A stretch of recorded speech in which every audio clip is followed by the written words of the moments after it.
नमस्कार दोस्तों, स्वागत है आपका स्टडी फॉर सिविल सर्विसेज में। ये करंट अफेयर का पापा वीडियो है। ये कंप्लीट नेशनल, कंप्लीट इंटरनेशनल, जितना एग्जाम के लिए जरूरी है वो सारी चीजें इसमें करवाई गई हैं।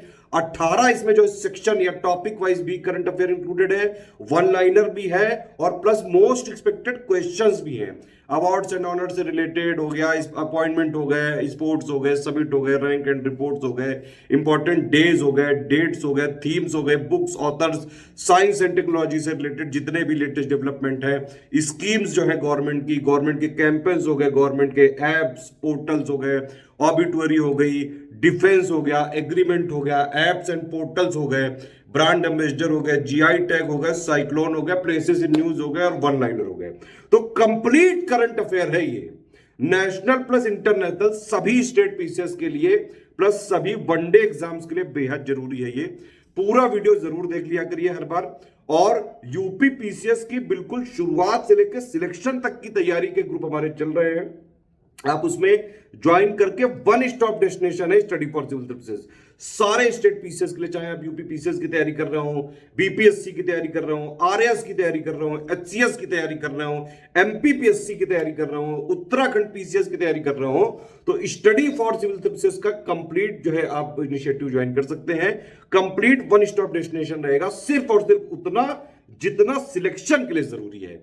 स्टडी फॉर सिविल सर्विसेज का जेन्युइन और ऑथेंटिक कंटेंट सिर्फ 3 नंबर है हमारे, 8564880530, 7523864455 और 9696066089। सिर्फ इन तीनों नंबर पे कॉल या व्हाट्सएप करके हमारे लेटेस्ट पेड ग्रुप में आके ही स्टडी फॉर सिविल सर्विसेज का ऑथेंटिक और जेन्युइन करंट अफेयर आपको मिल सकता है। करंट अफेयर के लिए बहुत मेहनत करते हैं, डेली डेटा कलेक्शन करते हैं, उसके बाद जाके जो है मंथली जब ये कंपाइलेशन हो रहा होता है तो 8 स्टेज से जाके प्रूफ रीडिंग से लेके ट्रांसलेशन से लेके जो है पूरा एक एक न्यूज, जो भी चीजें एग्जाम ओरिएंटेड हो, सब कुछ इसमें दिया जाता है।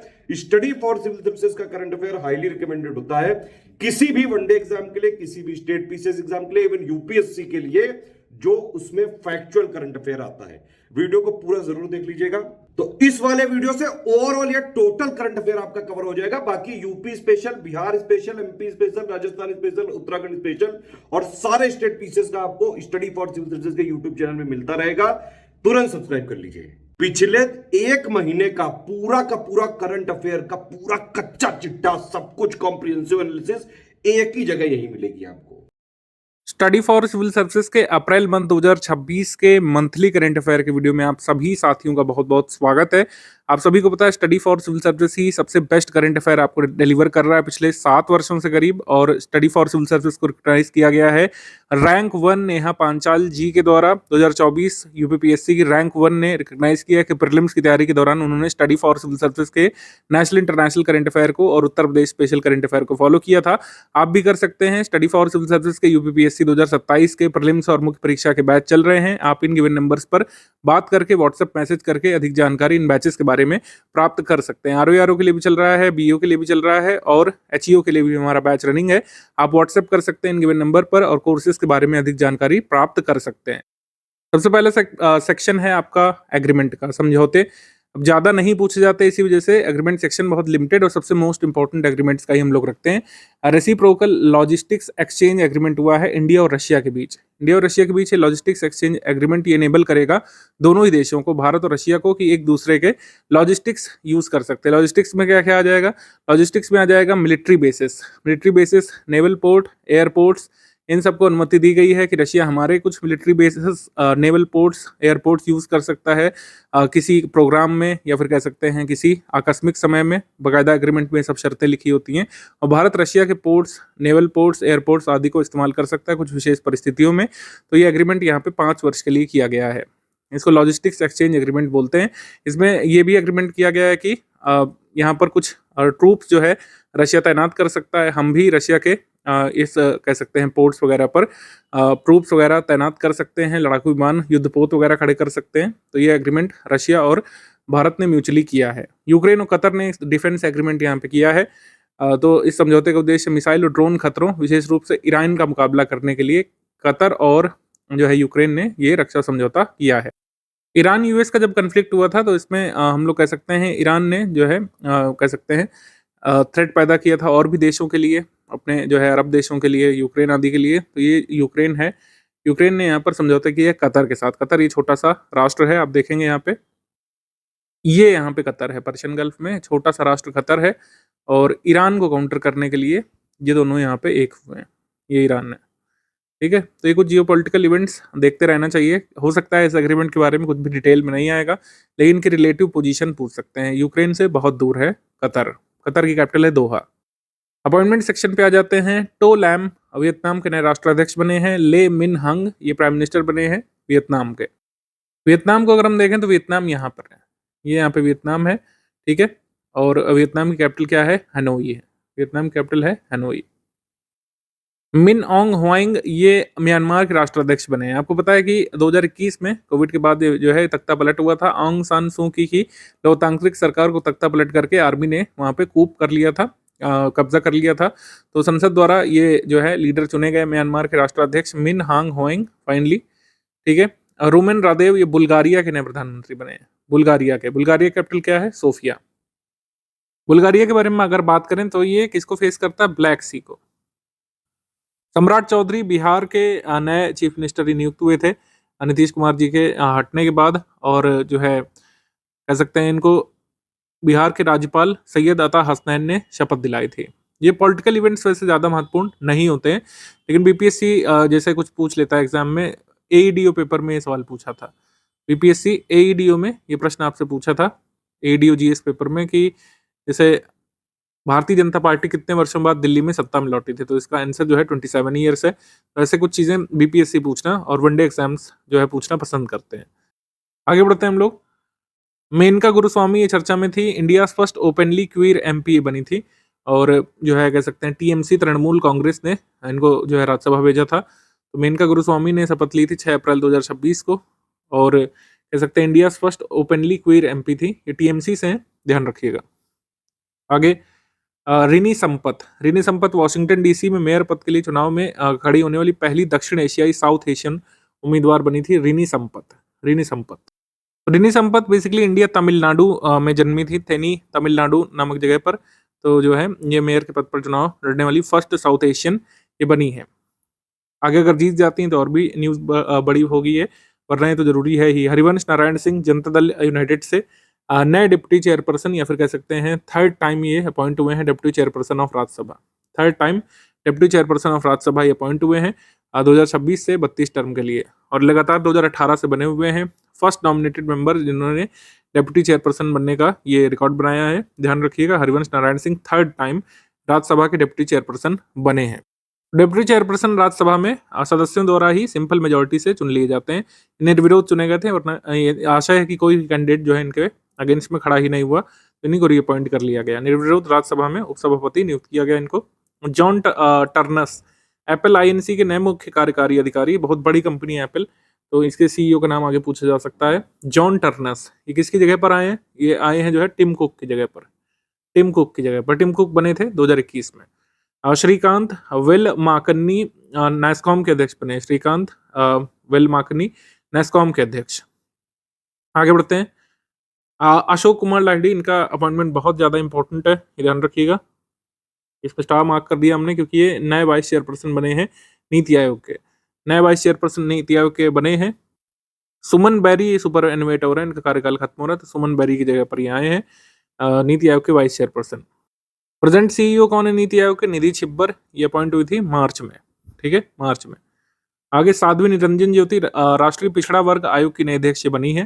ठीक है, इनका जो अपॉइंटमेंट है ये प्रेसिडेंट द्वारा किया जाता है। National commission for backward classes NCBC की बात करें, 1993 में एक स्टैट्यूटरी निकाय, वैधानिक निकाय के तौर पर स्टैब्लिश हुआ था। इसको कॉन्स्टिट्यूशनल स्टेटस दिया गया था 2018 में 102 नंबर के कॉन्स्टिट्यूशनल अमेंडमेंट एक्ट से। संविधान में संशोधन करके इसको जो है ये दिया गया था एनसीबीसी को constitutional status. Doctor Sanjay Tiwari ये चेयरपर्सन बने हैं नेशनल डेंटल कमीशन के। नेशनल डेंटल कमीशन ये मार्च में सृजित हुआ था, जैसे हमने आपको बताया था कि कुछ चेंजेस किए गए थे डेंटिस्ट्स के प्रोफेशन में। डेंटिस्ट एक्ट जो है वो हटा दिया गया था और नया एक्ट लाया गया था। इसमें नेशनल डेंटल कमीशन का प्रावधान किया गया था, जो कि एक स्टैट्यूटरी बॉडी, एक स्टैट्यूटरी रेगुलेटरी बॉडी है। डेंटिस्ट आप जो है अब रजिस्टर होंगे या फिर किनकी गाइडलाइन फॉलो करेंगे? नेशनल डेंटल कमीशन की। संजय तिवारी इसके जो है अध्यक्ष बनाए गए हैं। मेजर जनरल रोमन गॉफमैन ये मोसाद के नए प्रमुख बन गए हैं। मोसाद के चीफ जो है major general Roman Goffman. Lieutenant general Dheeraj Seth new vice chief of army staff के बने हैं धीरज सेठ। सूजन कॉयल ऑस्ट्रेलिया की पहली महिला सेना प्रमुख बनी है। Australia first female army chief ये बनी है सूजन कॉयल। मैट ब्रिटन ये ब्रिटिश ब्रॉडकास्टिंग कॉर्पोरेशन के नए महानिदेशक बने हैं, ठीक है, बीबीसी के। टिम डेवी का स्थान इन्होंने लिया था। सुदर्शन पटनायक प्रसिद्ध रेत कलाकार जो रेत की जो है ये बनाते हैं स्ट्रक्चर्स वगैरह, कई बार इनको नेशनल ब्रांड एम्बेसडर बनाया सेंसस 2027 का। सेंसस 2027 का नेशनल ब्रांड एम्बेसडर बनाया गया है सुदर्शन पटनायक को। ये 16th जो है सेंसस होगा कंट्री का, और 8th जो है सेंसस आज़ादी के बाद होगा। ये हमारा सेंसस 2027। आगे बढ़ते हैं, अवार्ड्स एंड ऑनर्स पे आ जाते हैं। कई सारे हैं। US national book critics circle awards में कई सारी कैटेगरीज हैं। इसमें आत्मकथा श्रेणी यानी ऑटोबायोग्राफी श्रेणी में अरुंधति रॉय की किताब को सम्मानित किया गया है। अरुंधति रॉय की आत्मकथा है mother Mary comes to me. ये अरुंधति रॉय की यहाँ पर बुक है, इसको सम्मानित किया गया है नेशनल बुक क्रिटिक्स सर्किल के द्वारा। इसमें और भी है, जैसे हांगकांग में उपन्यास वी डू नॉट पार्ट के लिए जो है हांगकांग ने अपना जो है ये नॉवेल के लिए पुरस्कार जीता है। फिक्शन कैटेगरी में पत्रकार कैरन हाउ ने empire of the AI dreams and nightmares in Sam Altman OpenAI, इसमें नॉन फिक्शन कैटेगरी में अवार्ड जीता है। फ्रांसिस फ्रिड जेराल्ड ने Sandrof lifetime achievement award जीता है इसमें। तो अरुंधति रॉय वाला ज़्यादा इंपॉर्टेंट रहेगा हमारे लिए, हमारे एग्जाम के लिए। इनके ऑटोबायोग्राफी है mother Mary comes to me. Books and author में हम लास्ट टाइम इसको डिस्कस कर चुके हैं, इसको अवार्ड भी मिला है, तो ये और भी इंपॉर्टेंट है। Harvard south Asian person of the year का पुरस्कार ये एक्ट्रेस सयानी गुप्ता को मिला है हार्वर्ड साउथ एशियन एसोसिएशन के द्वारा। फिल्म में काम करती हैं, स्टोरी राइटिंग में, रिप्रेजेंटेशन की कैटेगरी में इनको सम्मानित किया गया है। WSIS अवार्ड 2026 में दूरसंचार विभाग की समृद्ध ग्राम इनिशिएटिव को सम्मानित किया गया है। समृद्ध ग्राम इनिशिएटिव को यहाँ पर सम्मानित किया गया है।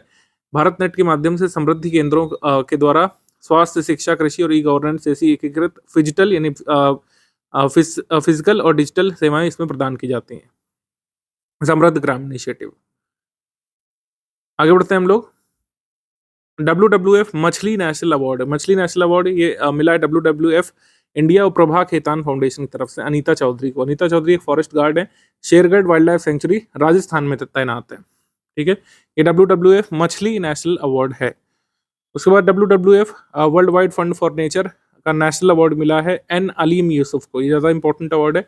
WWF इंडिया का ये award botanist N Aleem Yusuf को, ये केरला से हैं।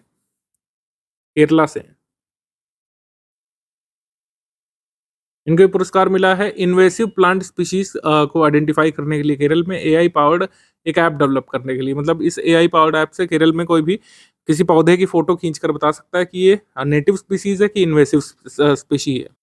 इन्वेसिव स्पीशी के बारे में बात करें तो दो पहचान ध्यान रखिएगा। इन्वेसिव स्पीशी इन्वायरमेंट में वो होती हैं जो गैर स्थानिक होती हैं। गैर स्थानिक आशा ये बाहर की होती हैं, दूसरे इन्वायरमेंट में आ जाती हैं और इकोसिस्टम के लिए जो है हार्मफुल होती हैं, क्योंकि जो नेटिव स्पीशीज होती हैं इनको हार्म करती हैं, इकोसिस्टम में सही से फिट नहीं बैठ पाती। मतलब अपना तो ये रिप्रोडक्टिव हो रहती हैं, बढ़ती जाती तेजी से, लेकिन जो नेटिव स्पीशीज है उसको नुकसान पहुंचा सकती हैं। यूएस आर्मी वॉर कॉलेज के इंटरनेशनल हॉल ऑफ फेम में शामिल किया गया है जनरल उपेंद्र द्विवेदी को। भारतीय सेना प्रमुख उपेंद्र द्विवेदी को इंटरनेशनल हॉल ऑफ फेम में शामिल किया गया है यूएस आर्मी वॉर कॉलेज में, ठीक है। आगे बढ़ते हैं। Gender equality mobilization award GEM award United Nations Industrial Development Organization UNIDO की तरफ से मिला है गुंटूर म्यूनिसिपल कॉर्पोरेशन को। गुंटूर म्यूनिसिपल कॉर्पोरेशन पड़ता है आंध्र प्रदेश में। इनको जो है ये सम्मानित किया गया जेंडर इक्वलिटी मोबिलाइजेशन अवार्ड से। आगे प्रोफेसर MS स्वामीनाथन अवार्ड 2024-25 के लिए CS श्रीनिवास राव को मिला है। डॉक्टर CS श्रीनिवास राव जो है ये डायरेक्टर और वाइस चांसलर है आईकार के। आईकार मतलब इंडियन जो है काउंसिल ऑफ एग्रीकल्चरल रिसर्च के इंडियन एग्रीकल्चरल रिसर्च इंस्टीट्यूट के ये डायरेक्टर और वाइस चांसलर हैं। इनको मिला है प्रोफेसर MS स्वामीनाथन अवार्ड 2024-25 के लिए। मार्क लिंटन इतिहास पुरस्कार Mark Linton history prize William Dalrymple को मिला है, जो हिस्टोरियन है। इनको इनकी किताब the Golden Road how ancient India transform the world, इसके लिए मिला है। अभी किताब का नाम भी पूछ सकते हैं, the Golden Road how ancient India transform the world, इस किताब को मिला है विलियम डरलिम्पल को ये पुरस्कार। आगे बढ़ते हैं। ब्रिटेन का महिला सशक्तिकरण पुरस्कार ऋतुपर्णा सेनगुप्ता को, ये इंडियन एक्ट्रेस है, इनको मिला है जो है ऋतुपर्णा सेनगुप्ता को यूके वुमेन्स एम्पावरमेंट अवार्ड। संगीत कला निधि पुरस्कार डॉक्टर जयंती कुमारेश को मिला है, कर्नाटिक म्यूजिशियन है, मद्रास म्यूजिक एकेडमी के द्वारा संगीत कला निधि पुरस्कार। एबल पुरस्कार ये मैथमेटिक्स का नोबेल कहा जाता है, गेर्ड फॉल्टिंग्स को मिला है, जर्मन मैथमेटिशियन है, Norwegian academy of science and letters के द्वारा दिया जाता है एबल पुरस्कार। एबल पुरस्कार जर्ड फॉल्टिंग्स ये फर्स्ट जर्मन मैथमेटिशियन बने हैं जिन्हें एबल पुरस्कार के लिए चुना गया है। एकमात्र इंडियन ओरिजिन के व्यक्ति जिन्हें अब तक एबल पुरस्कार मिला है वो है SR श्रीनिवास वर्धन, इन्हें 2007 मिला था, उसके बाद से किसी भारतीय को एबल पुरस्कार नहीं मिला है, ध्यान रख सकते हैं। 35वां सरस्वती सम्मान आ चुका है, राम कुमार मुखोपाध्याय द्वारा लिखित बंगाली नॉवेल है हरा पार्वती कथा, इसको मिला है, ध्यान रखिएगा, ये काफी इंपॉर्टेंट होता है, एग्जाम में काफी पूछा जाता है। सरस्वती सम्मान हरी पार्वती कथा राम कुमार मुखोपाध्याय द्वारा लिखित है, के बिरला फाउंडेशन के द्वारा ये दिया जाता है। 2024 का 34वां ये मिला था महा महोपाध्याय साधु भद्रेश दास जी को, ठीक है। 35वां सरस्वती सम्मान मिला है बंगाली नॉवेल हरा पार्वती कथा, जिसको लिखा है राम कुमार मुखोपाध्याय ने। आगे हम लोग बढ़ते हैं।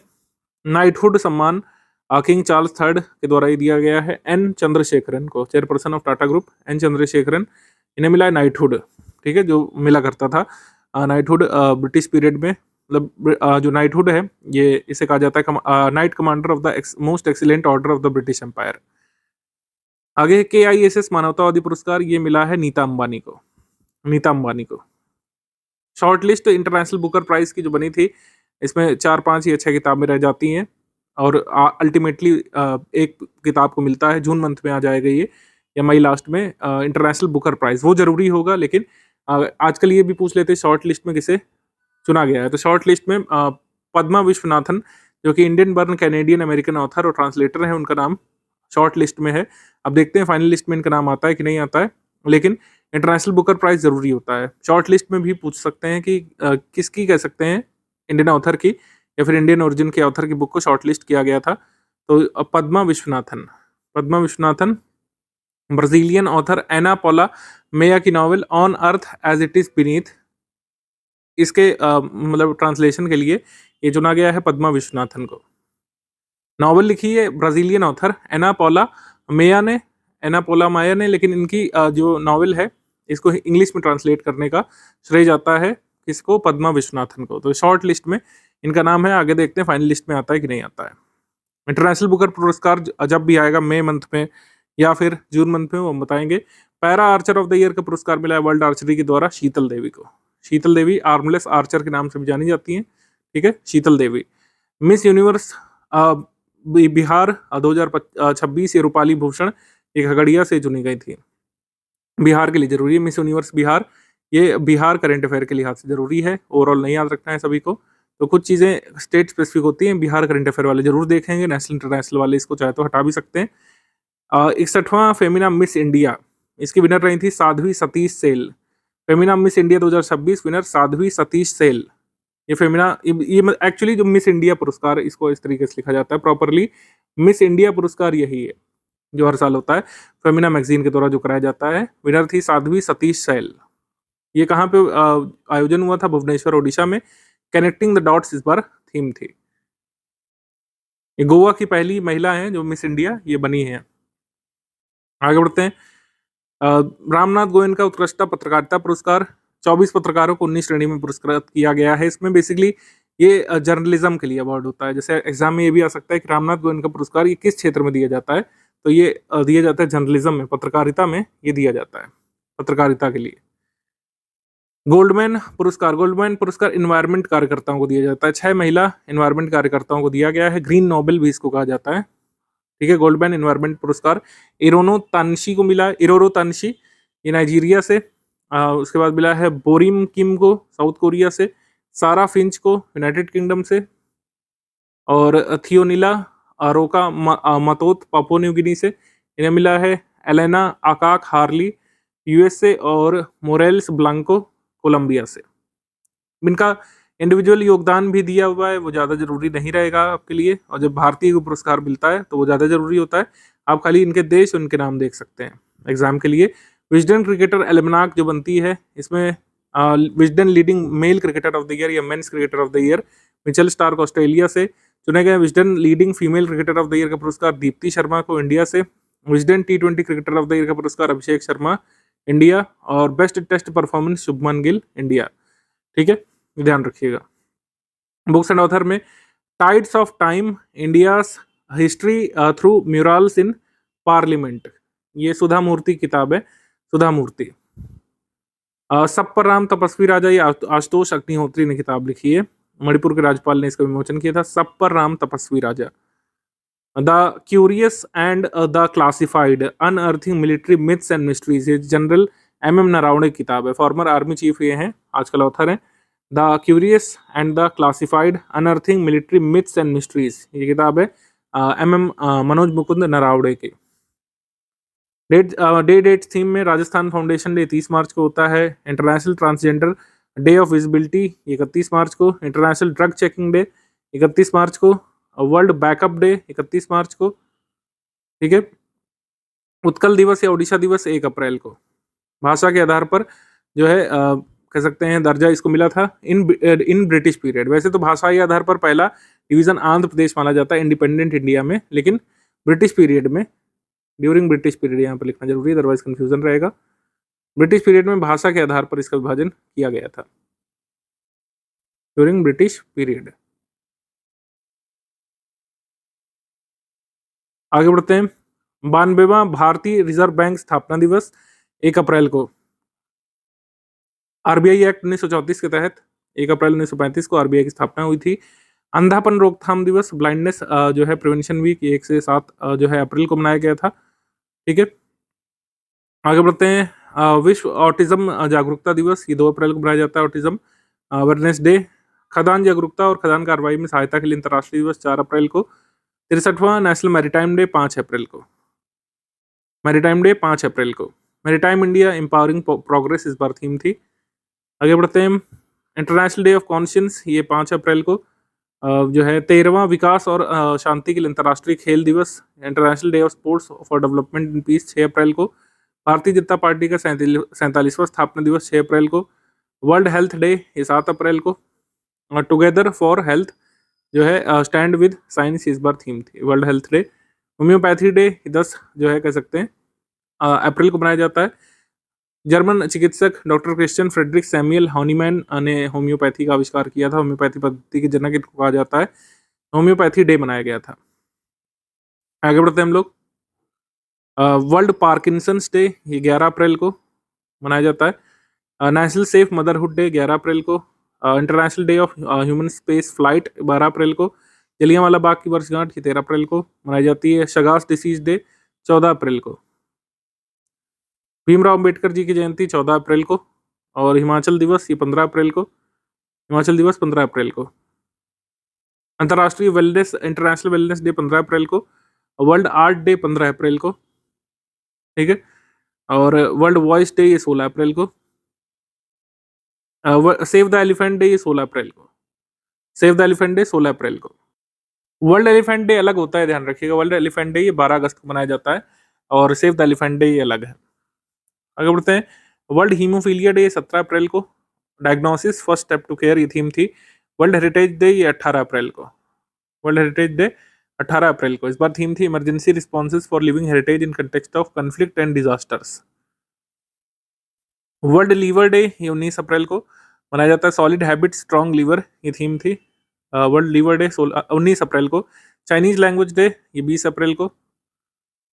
सिविल सर्विसेज डे ये 21 अप्रैल को। सरदार वल्लभ भाई पटेल ने 21 अप्रैल 1947 को दिल्ली के मेटकॉफ हाउस में जो आईसीएस ऑफिसर्स के आईसीएस प्रोबेशनरी ऑफिसर्स थे उनको संबोधित किया था, तब से ही सिविल सर्विसेज डे इस दिन मनाया जाता है। विकसित भारत इस बार थीम थे, विकसित भारत। आगे विश्व रचनात्मकता और नवाचार दिवस 21 अप्रैल को। अर्थ डे 22 अप्रैल को। अर्थ डे 22 अप्रैल को। आर पावर आर प्लैनेट इस बार थीम थी।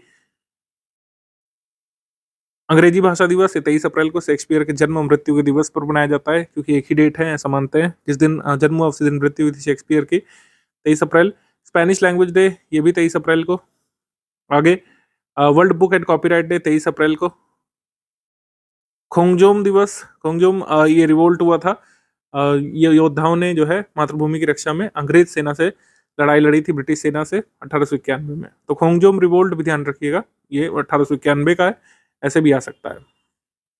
खोंगजोम रिवोल्ट का टाइम पीरियड क्या है? 1891। आगे है international day of girl child. International day of girl child ये 23 अप्रैल को मनाया जाता है। और पोषण पखवाड़ा 8 से 23 अप्रैल को बनाया गया था, पोषण पखवाड़ा। राष्ट्रीय पंचायती राज दिवस ये 24 अप्रैल को होता है। हमको पता है कि 73वां संविधान संशोधन अधिनियम 1992 में लागू हुआ था। संशोधन अधिनियम 23 अप्रैल 1993 को लागू हुआ था, ये संशोधन अधिनियम 1992 वाला। और पंचायती राज संस्थाओं को कॉन्स्टिट्यूशनल स्टेटस से मिला था, ठीक है। वाटरशेड मूवमेंट था जो है डिसेंट्रलाइजेशन का। International day of multilateralism and diplomacy for piece ये 24 अप्रैल को। टीकाकरण सप्ताह 24 से 30 अप्रैल को बनाया गया। Immunisation week. ऑस्ट्रेलिया और न्यूजीलैंड में एनजाक दिवस, एनजाक दिवस ये मनाया गया था 25 अप्रैल को। वर्ल्ड मलेरिया डे 25 अप्रैल को होता है। और वर्ल्ड वेटनरी डे 25 अप्रैल को होता है।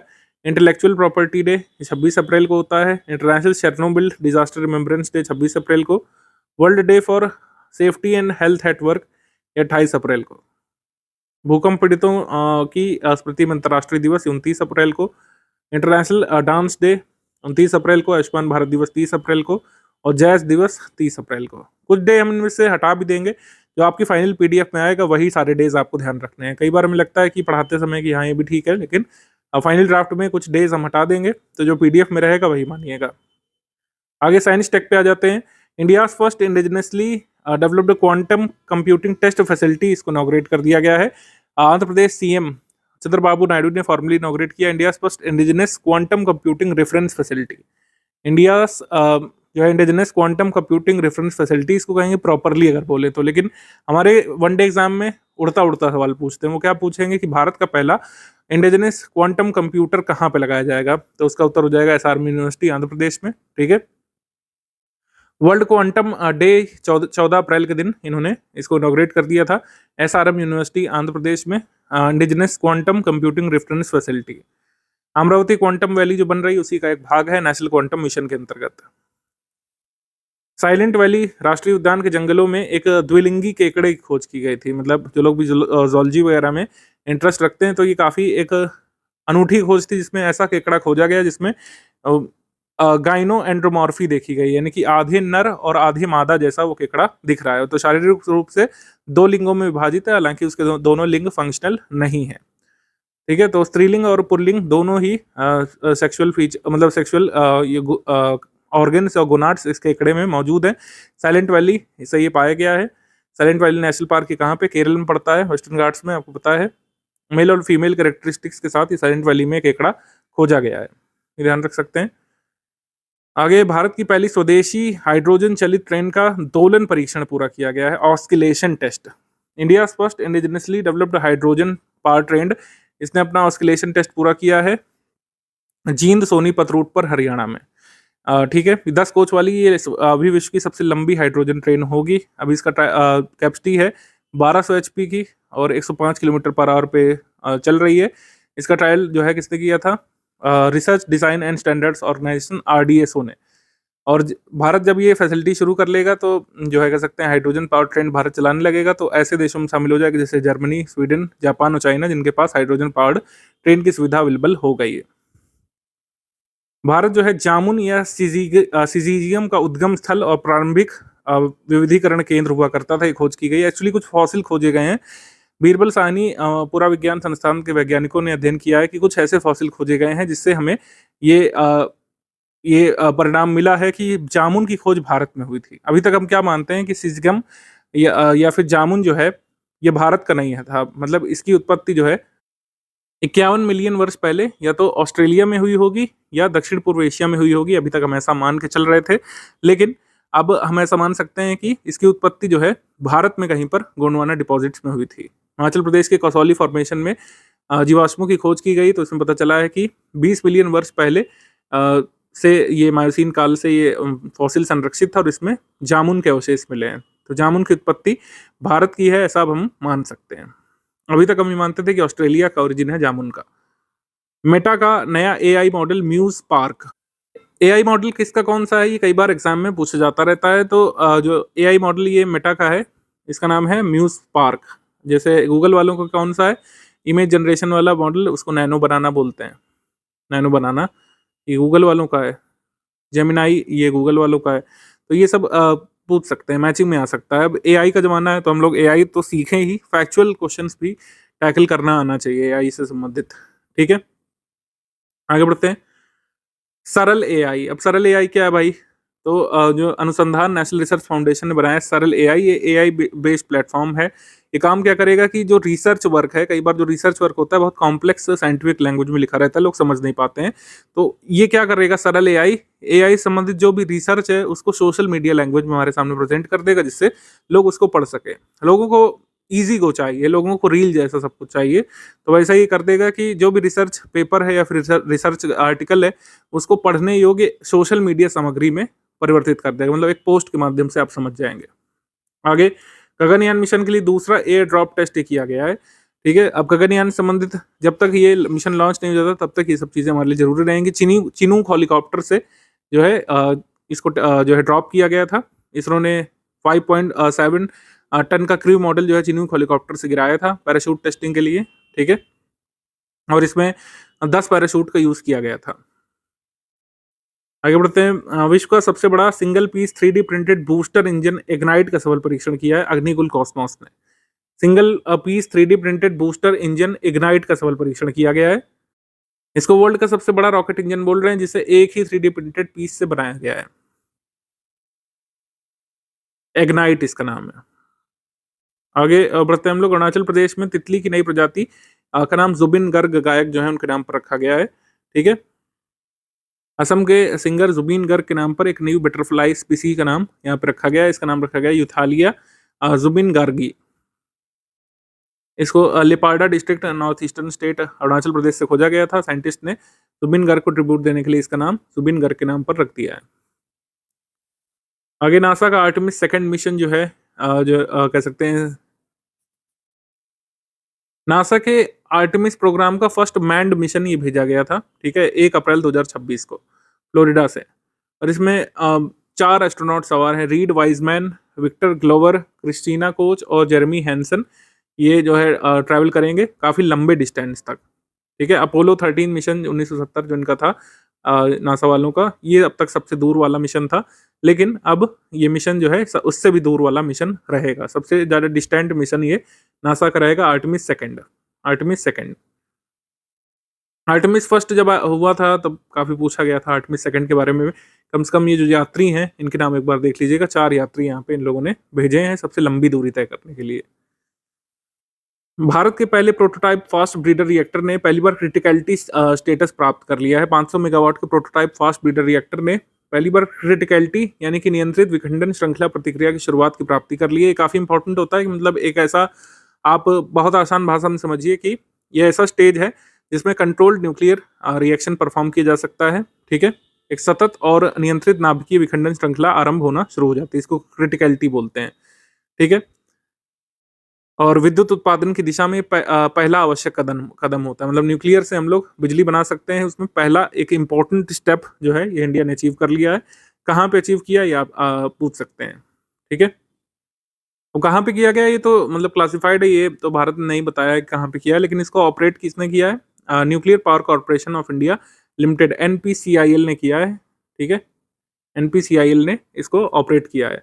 अभी एक वनडे एग्जाम हुआ था, उसमें पूछा गया था कि ये न्यूक्लियर वाली चीज़ों को रेगुलेट कौन करता है, न्यूक्लियर पावर को भारत में रेगुलेट करने वाला निकाय है ये nuclear power corporation of India limited है, ये ध्यान रखिएगा। और क्रिटिकलिटी अचीव करने के बाद अगर भारत आगे बढ़ता है अपने इस कदम में सफल होता है तो भारत रशिया के बाद सेकंड कंट्री बन जाएगा जो कि कॉमर्शियल फास्ट ब्रीडर रिएक्टर को ऑपरेट करने वाला राष्ट्र बन जाएगा रशिया के बाद। आगे बढ़ते हैं, डिफेंस सेक्शन पे आ जाते हैं। काकाडू एक्सरसाइज ऑस्ट्रेलिया में हुआ था, ऑस्ट्रेलिया के साथ हम लोग करते हैं काकाडू एक्सरसाइज। ठीक है, ये बहुराष्ट्रीय समुद्री अभ्यास होता है। रॉयल ऑस्ट्रेलियन नेवी इसको ऑर्गेनाइज करती है, इंडियन नेवी इसमें पार्टिसिपेट किया था। आगे है ट्राई सर्विसेज एक्सरसाइज द्वीप शक्ति। द्वीप शक्ति अंडमान निकोबार में हुआ था। इसमें भारतीय नौसेना, जो है Indian army, Indian air forces इसमें पार्टिसिपेट करती हैं। ठीक है, द्वीप शक्ति। Joint special forces exercise cyclone fourth, ये अनशास रीजन में हुआ था, इजिप्ट में। तो साइक्लोन एक्सरसाइज हम लोग किसके साथ करते हैं? इजिप्ट के साथ। आज मिलिट्री एक्सरसाइज दस्तलिक, ये उज्बेकिस्तान में हुआ था। भारत उज्बेकिस्तान करते हैं दस्तलिक। अब मिसलेनियस में देश की पहली हेलीकॉप्टर से लॉन्च होने वाली ड्रोन परियोजना वायु बाण को लॉन्च किया गया था। भारतीय वायुसेना, इंडियन एयर फोर्सेस ने जो लॉन्च किया था India first helicopter launch drone project Vayu Baan एक indigenous air entry impact programme है। ठीक है, directly integrated with unmanned aerial system with rotor winged platform. मतलब कहने का मतलब हेलीकॉप्टर से ड्रोन छोड़ा जा सकता है। कुल मिलाकर बात यह है, इसको वायु बाण कहा जा रहा है। तो ड्रोन की रेंज 50 किलोमीटर से अधिक और उड़ान भरने के लिए 30 मिनट की इनकी क्षमता होगी। और ये कामिकाज़े ड्रोन के रूप में कार्य करता है, यानी गोला बारूद लेकर के उड़ सकता है। वायु बाण इसका नाम है। आगे है पहला ब्लू वाटर नौकायान अभियान समुद्र साहस। ये ब्लू वाटर सेलिंग एक्सपीडिशन ये मुंबई से लॉन्च किया गया था, मुंबई से। और ये अपने ही नॉटिकल मील्स में समुद्री यात्रा यहाँ पे बोट के माध्यम से की जाएगी। मुंबई से विजयदुर्ग, गोवा तक और फिर मुंबई तक ये यात्रा वापसी होगी कोंकण तट पे। ठीक है, भारतीय सेना के तटरक्षक बल द्वारा इसको किया जाएगा, इंडियन कोस्ट गार्ड के द्वारा। चौथी पनडुब्बी रोधी उथले पानी की नौका अग्रे, ये नौसेना में शामिल हो गई है। Anti submarine shallow water boat अग्रे जो है इंडियन नेवी में इंटेक्ट कर दी गई है। Anti submarine shallow water boat अग्रे इसका नाम है, अग्रे। चौथा और अंतिम सर्वेक्षण पोत सर्वे वीजल जो है संशोधक, ये नौसेना में शामिल कर लिया गया है। संशोधक, ये सर्वे वीजल है, संशोधक। ठीक है, आगे बढ़ते हैं। पूर्वांचल एक्सप्रेसवे, इसको अरवल किरी करवट भी कहा जा रहा है। पूर्वांचल एक्सप्रेसवे में इमरजेंसी लैंडिंग फैसिलिटी जो है एक्टिवेट कर दी गई है। सुल्तानपुर में इमरजेंसी लैंडिंग फैसिलिटी का ये ट्रायल किया गया था। मतलब कोई भी ऐसी इमरजेंसी हो तो पूर्वांचल एक्सप्रेसवे में सुल्तानपुर में इंडियन एयर फोर्सेज जो है अपने एयरक्राफ्ट उतार सकती है।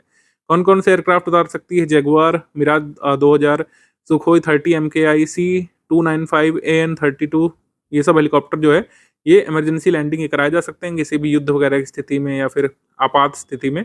उत्तर प्रदेश के सुल्तानपुर में इंडियन फोर्सेस ये उतार सकती है अपने एयरक्राफ्ट और हेलीकॉप्टर्स। भारतीय सेना द्वारा 2000 प्रहार लाइट मशीन गन का पहला बैच सौंप दिया गया है। अडानी डिफेंस एंड एरोस्पेस ने ग्वालियर में अपनी अत्याधुनिक निर्माण फैसिलिटी में मेक इन इंडिया के तहत बनाया है इसको। ये है प्रहार क्या है? Light machine gun Indian army को मिलेगी। इसकी रेंज जो है 1000 मीटर है। आगे है मिशन मित्रा, ये लेह लद्दाख में मिशन मित्रा। इसका उद्घाटन इसरो के अध्यक्ष वी नारायणन ने किया था। इसमें प्रतिभागियों को ऐसे वातावरण में रखा जाएगा जहां कम हवा, ठंड और एकांत की स्थिति है, जो वास्तविक अंतरिक्ष उड़ान के अनुभव को प्रतिबिंबित करती है। ये सिमुलेशन कई बार किया जाता है क्योंकि हम बार बार तो अंतरिक्ष में नहीं जा सकते हैं। अमेरिका की तरह हमारे पास अंधा पैसा नहीं है कि जब देखो वो अंतरिक्ष में चले जाते हैं। तो हम क्या करते हैं कि यहीं पर ऐसा इन्वायरमेंट सिमुलेट कर सकते हैं। मिशन मित्रा इसको कहा गया है। इसमें पार्टिसिपेंट को एक्सपोज किया जाता है ऐसे एनवायरनमेंट से जो स्पेस जैसा अनुभव वो प्राप्त कर सकते हैं। Mimic the experience of real space flight. ज़्यादातर ये मिमिक कहाँ पे किया जाता है? लेह लद्दाख में, क्योंकि ऑलरेडी वहाँ पे ऑक्सीजन कम है और वहाँ पर स्पेस जैसी स्थितियाँ मिमिक की जा सकती हैं, क्रिएट की जा सकती हैं। मित्रा का मतलब है mapping of interoperable trades and response assessment. अभियान हिम सेतु अभियान नॉर्थ सिक्किम में किया गया था। लाचेन और चुंगथांग में जो भूस्खलन हुआ था उसमें एक पुल ढह गया था, तो कई सारे पर्यटक और स्थानीय लोग फंसे हुए थे। उनको सुरक्षा के साथ मतलब एक जगह से दूसरी जगह ले जाया गया था। मानवीय सहायता मिशन ये था, मतलब पर्यटकों को बचाया गया था कुल मिलाकर आपात स्थिति में नॉर्थ सिक्किम में। इंडियन आर्मी की त्रिशक्ति कोर ने किया था इसको। HADR मिशन था हिम सेतु। इसमें 1400 टूरिस्ट और लोकल्स को बचाया गया था, जो कि जो कह सकते हैं लैंडस्लाइड में फंस गए थे नॉर्थ सिक्किम में। ऑबिचुरी सेक्शन पे आ जाएंगे तो विजय पथ सिंघानिया, ये रेमंड ग्रुप के चेयरपर्सन ही नहीं रहे, विजय पथ सिंघानिया। चंद्रिका प्रसाद संतोखी, ये सूर्यनाम की पूर्व राष्ट्र अध्यक्ष ये नहीं रही। इसके बाद आशा भोसले, ये काफ़ी इंपॉर्टेंट ऑबिचुरी है और ये एग्जाम में आने लायक है। आशा भोसले का जन्म हुआ था 1933 में। तो इनका निधन हुआ 92 वर्ष की आयु में। इनके पुरस्कारों की अगर बात करें तो वर्ष 2000 में दादा साहब फाल्के पुरस्कार इनको मिला, 2008 में पद्म विभूषण मिला, 1997 में लीगेसी के लिए और 2005 में you have stolen my heart album के लिए ग्रैमी पुरस्कार के लिए नॉमिनेट किया गया था। ग्रैमी पुरस्कार के लिए नामांकित होने वाली पहली भारतीय गायिका ये बन गई थी उस समय। पास गायन या प्लेबैक सिंगिंग की शुरुआत 1943 में इन्होंने कर दी 10 वर्ष की आयु में। माझा बार्ड एक मराठी फिल्म थी, उसमें 20 भारतीय और अंतर्राष्ट्रीय भाषाओं में करीब 12,000 गीत गाने का Guinness book of world record में इनका नाम दर्ज है। और पहली इनकी हिंदी भाषा का गीत जो है माना जाता है सावन आया, पहली हिंदी मतलब हिंदी फिल्म में पहला गाना इन्होंने सावन आया पहला हिंदी गाना गाया था 1948 में चुनरिया फिल्म में। मतलब माफ कीजिए, चुनरिया फिल्म के लिए सावन आया हिंदी गीत इन्होंने गाया था। 2 बार राष्ट्रीय फिल्म पुरस्कार इनको मिला है, 1982 में उमराव जान में गाने के लिए और 1987 में इजाजत के लिए। ठीक है, ये ध्यान रखिएगा, ये काफी इंपॉर्टेंट है और मैं क्या ही बताऊं, मतलब इससे लगभग क्वेश्चन आना ही आना है आगे वाले एग्जाम्स में, तो इसको अच्छे से देख लीजिएगा। रघु रॉय ये फोटोग्राफर थे, legendary world known Indian photographer. ठीक है, फोटोग्राफर ऑफ द ईयर का पुरस्कार इनको मिला था यूएस में 1992 में, लाइफ टाइम अचीवमेंट अवार्ड 2017 में, और इनको पद्मश्री मिला था 1972 में। स्कीम्स कैंपेन इनिशिएटिव में आरोग्य वन इनिशिएटिव, ये national highway authority of India का इनिशिएटिव है। तो इसमें वही करने वाले हैं कि राजमार्गों के किनारे जो खाली पड़ी जमीन है, हाईवेज के किनारे जो खाली जमीन पड़ी है, उसमें नीम, आंवला, जामुन, नींबू गूलर और मौलश्री जैसे औषधीय वृक्ष इसमें लगाए जाएंगे। मेडिसिनल ट्रीज यहाँ पे लगाए जाएंगे। नीम, आंवला, जामुन, लेमन, गूलर और मौलश्री के मेडिसिनल ट्रीज यहाँ पर लगाए जाएंगे। शुरुआत में मध्य प्रदेश, हरियाणा, दिल्ली, एनसीआर इन सबको कवर किया जाएगा ग्रीन कॉरिडोर के आसपास। 36 तरीके की स्पीसीज को इसमें सिलेक्ट किया गया है मेडिसिनल प्लांट्स की। आगे बढ़ते हैं, राज्य की योजना इनिशिएटिव में सेफ मोबिलिटी इनिशिएटिव, ये उत्तर प्रदेश सरकार की पहल है। तो इसमें एसएचजी की महिला सदस्यों के लिए रोजगार सृजन पर के ध्यान केंद्रित करना है। और सेफ मोबिलिटी मतलब कह सकते हैं वुमेन एसएचजी महिला स्व सहायता समूहों की महिलाओं को ई रिक्शा ड्राइवर बनने की ट्रेनिंग दी जाएगी, जिससे वो शहरों में ई रिक्शा चलाएं। 2 फायदा, महिलाओं की आत्म सहायता समूहों की महिलाओं को रोजगार मिला ई रिक्शा चलाने से, और जो लड़कियां, बालिकाएं, महिलाएं जो ट्रैवल करती हैं उत्तर प्रदेश में, उनको जो है सेफ व्हीकल मिला, या फिर कह सकते हैं सेफ मोबिलिटी के अवसर मिले। तो वुमेन ई रिक्शा ड्राइवर्स की एक पूरी जो है कह सकते हैं आर्मी जैसे तैयार करेंगे। कई सारी वुमेन ई रिक्शा ड्राइवर्स को ट्रेनिंग दी जाएगी, लाइसेंस बनाने में हेल्प की जाएगी। और तो इस तरीके से ट्रांसपोर्टेशन जो गर्ल्स का है, वुमेन का, जो स्कूल जाती हैं, वर्क प्लेसेस तक जाती हैं और जगह पर जाती हैं, तो उनको सेफ मोबिलिटी मिल सकेगी। शुरुआत में इसको लॉन्च किया जाएगा कहाँ पे? अयोध्या में, गोरखपुर में, वाराणसी में, कौशाम्बी में और झांसी में। ठीक है, और बाकी बाद में इसको बड़े बड़े शहरों तक, लखनऊ, प्रयागराज, मिर्जापुर, सोनभद्र, लखीमपुर, भदोही, देवरिया, सीतापुर तक ले जाया जाएगा। मिशन शक्ति इनिशिएटिव जो है उसका, उसमें भी एक इम्पोर्टेंट कंपोनेंट है महिलाओं को ई रिक्शा चलाने की ट्रेनिंग देना। आगे बढ़ते हैं, डॉक्टर बी आर अम्बेडकर मूर्ति विकास योजना उत्तर प्रदेश सरकार लाई है। तो 403 करोड़ रुपए इसमें खर्च किए जाएंगे। डॉक्टर बी आर अम्बेडकर मूर्ति विकास योजना। 403 करोड़ रुपए क्यों है? क्योंकि 403 विधानसभा सीटें हैं उत्तर प्रदेश में, तो हर विधानसभा क्षेत्र में 10-10 स्मारक यहाँ पर अम्बेडकर या फिर और भी जो दलित पिछड़ा वर्ग के लिए काम करने वाले लोग रहे हैं, उनके स्मारक मूर्तियों के तौर पर लगाए जाएंगे। तो इसमें basically doctor B R Ambedkar के स्मारक या मूर्तियां, संत रविदास, कबीरदास, महर्षि वाल्मीकि या फिर अन्य समाज सुधारकों की मूर्तियां लगाई जाएंगी। एक विधानसभा क्षेत्र में अधिकतम 10 मूर्ति लगाई जा सकती हैं। ठीक है, तो हर कह सकते हैं विधानसभा क्षेत्र को मिला 1 करोड़ रुपए, और उससे 10-10 मतलब हर विधानसभा क्षेत्र में 10-10 मूर्तियां यहाँ पे लगाई जाएंगी। यह है बी आर अम्बेडकर मूर्ति विकास योजना। ठीक है, क्या ही कहा जाए। नवयुग पालिका योजना, ये उत्तर प्रदेश सरकार की है। ये थोड़ा कंस्ट्रक्टिव प्रतीत हो रही है, क्योंकि 58 जिला मुख्यालयों में स्थित शहरी स्थानीय निकायों को आधुनिक सुविधाओं से सुसज्जित किया जाएगा। अब इसमें 58 क्यों रखा गया? 58 इसीलिए रखा गया है जिससे जहां पर भी नगर निगम है उनको हटा दिया गया है, बाकी यहाँ पर यूएलबीज को चुना गया है, जिससे जिन यूएलबीज में, अर्बन लोकल बॉडीज में नगर निगम नहीं है, खासकर जिला मुख्यालयों में स्थित नगर पालिका परिषदों और नगर पंचायतों को प्राथमिकता दी जाएगी। ठीक है, जिससे उनका जो है अच्छे से विकास किया जा सके। इस योजना में 55 नगर पालिका परिषदें, 3 नगर पंचायतें और दादरी नगर पालिका परिषद गौतम बुद्ध नगर को शामिल किया गया। मतलब ऐसे कुल मिलाकर यूएलबी जहां पर म्युनिसिपल कॉर्पोरेशन नहीं है उत्तर प्रदेश में, उनको डेवलपमेंट स्पेशली किया जाएगा। ठीक है, आगे बढ़ते हैं। उत्तर प्रदेश निजी व्यापार पार्क विकास योजना, ये 23 मार्च को अप्रूव किया गया था। ठीक है, तो इसमें कुल मिलाकर निजी डेवलपर्स को 45 वर्षों की अवधि के लिए यहाँ पर जो कह सकते हैं प्राइवेट बिजनेस पार्क है उनके प्रमोशन के लिए लाइसेंस दिया जाएगा एक तरीके से। तो विश्व स्तरीय plug and play trade park यहाँ पे विकसित किए जाएंगे निजी लोगों के द्वारा, और उसको रेगुलेट सरकार करेगी। आगे बढ़ते हैं। गौधाम योजना ये है live stock department of Chhattisgarh की। इसका उद्देश्य है गोवंश की अवैध तस्करी पर अंकुश लगाना, आवारा पशुओं की सुरक्षा सुनिश्चित करना। तो ये गौधाम योजना है, ये छत्तीसगढ़ की योजना है। आगे बढ़ते हैं।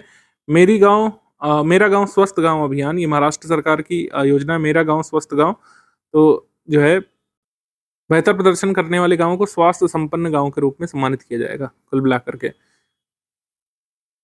आगे इंदिरम्मा परिवार जीवन बीमा योजना, ये तेलंगाना सरकार की योजना है।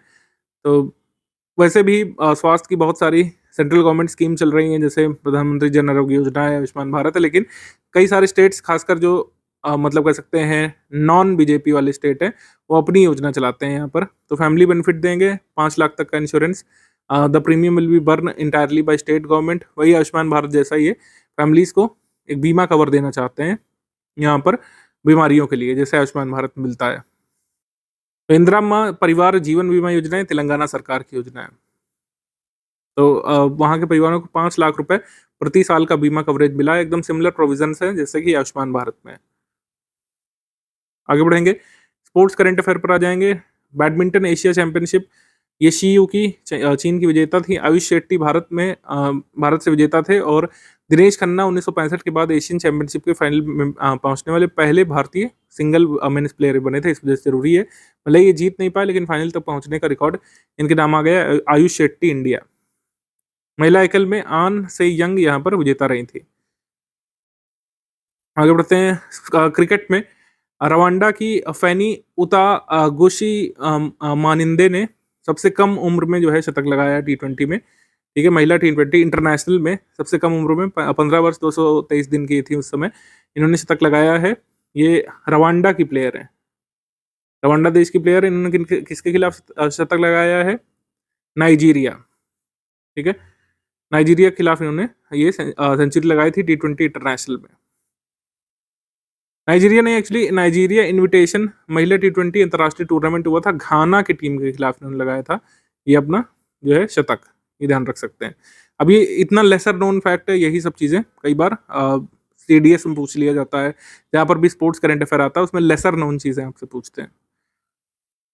फुटबॉल के बारे में बात करें तो ओमेगा बॉल, IIT मद्रास ने एक नया खेल शुरू किया है ओमेगा बॉल। इसमें मल्टी टीम ये स्पोर्ट है, इसमें 3 टीम खेल सकती हैं, और ये फुटबॉल जैसा, फुटबॉल में 2 टीम खेलती हैं। तो फुटबॉल का एक ऐसा संस्करण इन्होंने लगाया जिसमें 3 खंड होते हैं, 3 गोल पोस्ट होते हैं, और प्रत्येक टीम एक साथ 2 गोलों पर हमला कर सकती है। तो 3 टीमें एक साथ इसमें खेल सकती हैं। तो फुटबॉल को ओमेगा बॉल के रूप में खेल बनाया है IIT मद्रास ने।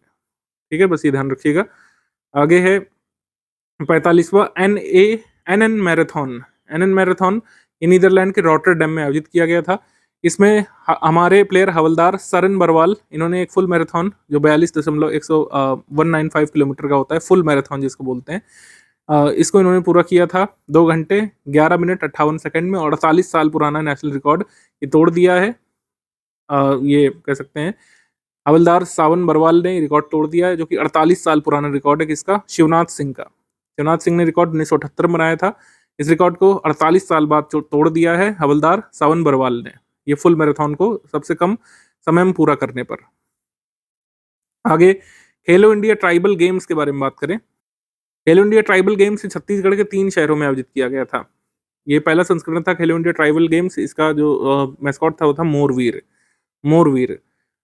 और इसमें पदक तालिका में शीर्ष 2 राज्य, कर्नाटक यहाँ पे टॉप पर था, ओडिशा सेकंड पर, छत्तीसगढ़ 9th पर था होस्ट स्टेट, बिहार 19th पर, राजस्थान 22वें पर।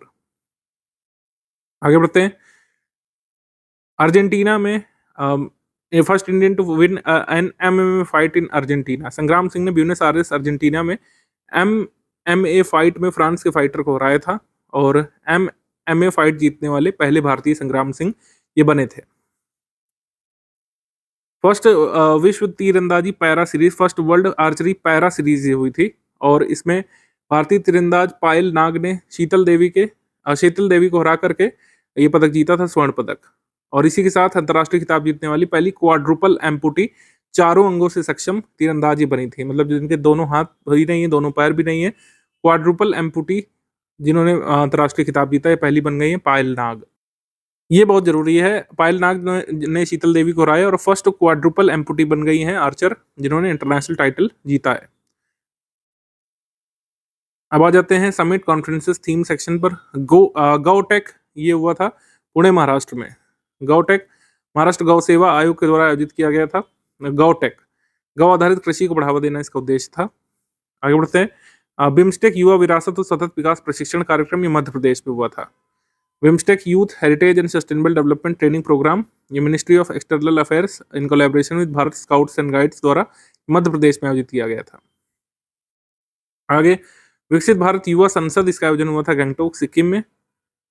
यूपी इंटरनेशनल फिल्म कनक्लेव, ये लखनऊ में हुआ था फिल्म सोसाइटी ऑफ इंडिया द्वारा और यूपी टूरिज्म और फिल्म बंधु के सहयोग से यूपी इंटरनेशनल फिल्म कनक्लेव का आयोजन किया गया था गोमती नगर में संगीत नाटक अकादमी में। 11 राज्यों की 150 फिल्में इसमें दिखाई गई थी। G7 विदेश मंत्रियों की बैठक, ये अबे डेस वॉक्स डी सरने फ्रांस में हुई थी। G7 विदेश मंत्रियों की बैठक ये हुई थी फ्रांस में। फ्रांस इसमें हमारे external affairs minister Subrahmanyam Jaishankar गए थे। अर्थ आवर की बारे में बात करें तो पूरे विश्व में अर्थ आवर जो है ये मनाया गया था। अर्थ आवर में क्या होता है कि लाइट आपको बंद करनी होती है 8:30 से 9:30 बजे तक, आपको लाइट बंद करनी थी 28 मार्च को। पता नहीं किन लोगों ने की है, लेकिन ये मनाया जाता है। आगे बढ़ते हैं। 14वां मिनिस्ट्रियल कॉन्फ्रेंस ऑफ WTO, ये याओंडे कैमरून में हुआ था। Ministerial conference of world trade organisation, ये याओंडे कैमरून में हुआ था। इसको जो है चेयर किसने किया था? Shri Luc Magloire Mbarga Atangana, minister of trade of Cameroon के द्वारा। भारत की तरफ से गए थे हमारे व्यापार मंत्री Piyush Goyal ji, minister of commerce and industries. प्रवासी वन्य जीवों के संरक्षण पर सम्मेलन के पक्षकारों के सम्मेलन की 15वीं बैठक हुई थी। ये COP 15 meeting of COP 15 to the convention of conservation of migratory species of wild animals, ये ब्राजील में हुई थी, कैंपो ग्रैंड ब्राजील में। ये migratory species of wild animals पर ये COP 15 हुआ था, कॉन्फ्रेंस ऑफ पार्टी 15, ये ब्राजील में हुआ था। आगे संघाई सहयोग संगठन मामलों पर भारत चीन की पहली द्विपक्षीय परामर्श बैठक की हुई थी न्यू दिल्ली में। ये जरूरी है क्योंकि इंडिया चाइना के कभी बायलैटरल कंसल्टेशन जल्दी नहीं होते, लेकिन SCO के पार्ट है इंडिया और चाइना दोनों, तो बायलैटरल कंसल्टेशन ये हुआ था दिल्ली में। ठीक है, हालांकि इसमें कोई मंत्री शामिल नहीं हुए थे। छठा उत्तर प्रदेश कृषि विज्ञान कांग्रेस, ये लखनऊ उत्तर प्रदेश में हुआ था। ट्रांसफॉर्मिंग एग्रीकल्चर फॉर विकसित कृषि विकसित भारत @2047, इसका उद्घाटन किसने किया था? योगी आदित्यनाथ जी ने। और उत्तर प्रदेश कृषि वैज्ञानिक सम्मान योजना के तहत 15 वैज्ञानिकों को सम्मानित भी इसमें किया गया था। उत्तर प्रदेश कृषि विज्ञान कांग्रेस, ये जरूरी है। इनॉग्रेशन किसके द्वारा किया गया? Chief minister of Uttar Pradesh के द्वारा। आगे नवा हिंद महासागर सम्मेलन, ये पोर्ट लुइस में हुआ था मॉरिशस में, और पहली बार किसी अफ्रीकन कंट्री में आयोजित किया गया था, ध्यान रखिएगा, क्योंकि मॉरिशस को एक अफ्रीकन कॉन्टिनेंट से जुड़ा हुआ देश माना जाता है। ये वहां पे हुआ था पोर्ट लुइस में। भारत की तरफ से गए थे यहाँ पर minister of external affairs Subrahmanyam Jaishankar. आगे वन हेल्थ समिट, ये 2026 में हुआ था लियोन फ्रांस में। G7 की अध्यक्षता इस साल फ्रांस के पास है, तो वन हेल्थ शिखर सम्मेलन ये हुआ था फ्रांस के लियोन में। ठीक है, aims to integrate human animal environment and ecosystem health into global health policies. जब से कोविड आया है वन हेल्थ की बात काफी हो रही है। वन हेल्थ में क्या करते हैं कि मानव की हेल्थ के साथ साथ मतलब कह सकते हैं एनवायरमेंट फैक्टर्स कैसे लिंक्ड हैं और पशुओं का स्वास्थ्य भी कैसे जुड़ा हुआ है हमसे, इस पर बात की जाती है। तो वन हेल्थ में बेसिकली क्या होता है, ह्यूमन एनिमल इन्वायरमेंटल हेल्थ को लिंक किया जाता है। ठीक है, और डिफरेंट टाइप के जो इनसे जुड़े अप्रोचेस है, जैसे मानव के स्वास्थ्य से जुड़े जो भी स्टडीज़ हैं, एनिमल हेल्थ से जुड़े भी वेटरनरी स्टडीज़ हैं, पर्यावरण को सुरक्षित करने को लेकर जो भी हमारे स्टडीज़ हैं उनको इस तरीके से इंटीग्रेट करेंगे कि सारी समस्याएं हल हो। ठीक है, तो इसी को कहते हैं वन हेल्थ। वन हेल्थ की डेफिनेशन आप समझ गए होंगे। आगे बढ़ते हैं। इंडिया ने भी नेशनल वन हेल्थ मिशन की यहाँ पर बात की थी कि भारत भी इस चीज़ को समझता है, वन हेल्थ की अवधारणा को, इस वजह से नेशनल वन हेल्थ मिशन ये चलाया जा रहा है। और national institute for one health ये कहाँ पे है? नागपुर में है, ये ध्यान रख सकते हैं। आगे है मेला महोत्सव, तो चपचारकूट फेस्टिवल ये मिजोरम में होता है। चपचारकूट ये पारंपरिक बसंत त्योहार है, मार्च माह में मनाया जाता है मिजोरम में। North east India film festival ये इम्फाल में हुआ था, मणिपुर में। North east India film festival Imphal Manipur में। आगे बढ़ते हैं। सरहुल महोत्सव, सरहुल मनाया जाता है ये झारखंड में। सरहुल महोत्सव मनाया जाता है झारखंड में। पंचुडोला मिलाना महोत्सव ये होता है उड़ीसा में। श्री कृष्ण और राधा की पूजा इसमें की जाती है। पंचुडोला मिलाना महोत्सव ये होता है ओडिशा में। आगे खुरबानी उत्सव ये लद्दाख में होता है। खुरबानी फेस्टिवल रेगिस्तान में वसंत के आगमन का प्रतीक होता है। Khurbani festival festival aims to promote sustainable tourism by highlighting Ladakh's rich cultural and traditional lifestyle. Khubani या एप्रिकॉट फेस्टिवल, खुरबानी मैंने बोला, खुबानी फेस्टिवल है ये, ठीक है, खुबानी फेस्टिवल। उन्नत कृषि मेला महोत्सव ये रायसेन में वो था, मध्य प्रदेश में। कृषि मेला महोत्सव या उन्नत कृषि मेला ये union ministry of agriculture and farmer welfare ने रायसेन डिस्ट्रिक्ट मध्य प्रदेश में मनाया था। रोंगाली बिहू फेस्टिवल ये असम में होता है। असमिया नववर्ष का प्रतीक है रोंगाली बिहू। पोलिया बोईशाख उत्सव ये वेस्ट बंगाल में मनाया जाता है, पश्चिम बंगाल में। International film festival of Delhi ये न्यू दिल्ली में हुआ था, और नंदमुरी बालकृष्णन को 5 दशकों में उनके योगदान के लिए ये अवार्ड दिया गया था, life time achievement award. Life time achievement award international film festival of Delhi में। आ जाएंगे रैंक्स रिपोर्ट इंडेक्स पर। रैंक्स रिपोर्ट इंडेक्स में 40th annual Forbes list billionaires की आई थी फोर्ब्स के द्वारा। इसमें टॉप पर इलॉन मस्क निश्चित तौर पर। भारत की अगर बात करें तो ग्लोबली मुकेश अंबानी टॉप पर, और मतलब कह सकते हैं इंडिया में डोमेस्टिकली टॉप पर, ग्लोबली 21 नंबर पर, और गौतम अडानी 31वें पर। इतना ध्यान रखना काफी है। वर्ल्ड हैप्पीनेस रिपोर्ट के बारे में बात करें, United nation sustainable development solution network के द्वारा फिनलैंड यहाँ पे टॉप पर था, आइसलैंड सेकंड पर, थर्ड पर डेनमार्क, कोस्टारिका फोर्थ पर, और स्वीडन फिफ्थ पर। इंडिया की रैंक इस बार है 116वीं रैंक है वर्ल्ड हैप्पीनेस रिपोर्ट 2025 में, या वर्ल्ड हैप्पीनेस इंडेक्स में। भारत का स्थान 2024 में था 118वां। आगे बढ़ते हैं हम लोग। इसमें 6 इंडिकेटर्स को शामिल किया जाता है, per capita GDP, social support, healthy life expectancy, freedom to make life choices, perception of corruption and generosity. आगे बढ़ते हैं हम लोग। वर्ल्ड इकोनॉमिक आउटलुक ये अप्रैल मंथ का आया था आईएमएफ का। वर्ल्ड इकोनॉमिक आउटलुक ये कौन जारी करता है? आईएमएफ, ये तो याद रखना है ही। वर्ल्ड इकोनॉमिक आउटलुक रिपोर्ट ये जारी करता है आईएमएफ, और पहली बार मतलब ऐसा हुआ है कि भारत ने यहाँ पर पिछड़ने का काम किया। भारत लगातार जो है अपनी जीडीपी को आगे बढ़ाता जा रहा था, लेकिन भारत अब 6th नंबर पे आ गया है। इंडिया अब आ गया 6th नंबर पर। टॉप पर अमेरिका है, चाइना सेकंड पर, जर्मनी थर्ड पर, जापान फोर्थ पर, यूके फिफ्थ पर। भारत की जीडीपी अब आ गई है 6th नंबर पर, ठीक है। हालांकि ये ध्यान रखना है कि भारत की जीडीपी जो है जीडीपी की ग्रोथ नहीं कम हुई है। भारत का ये जो जीडीपी का साइज ये कम हुआ है बेसिकली डॉलर के मुकाबले भारतीय रुपए में जो गिरावट दर्ज हो रही है उसकी वजह से ये जीडीपी की गणना में उथल पुथल हुआ है। इंडिया की ग्रोथ अभी भी काफ़ी अच्छी है।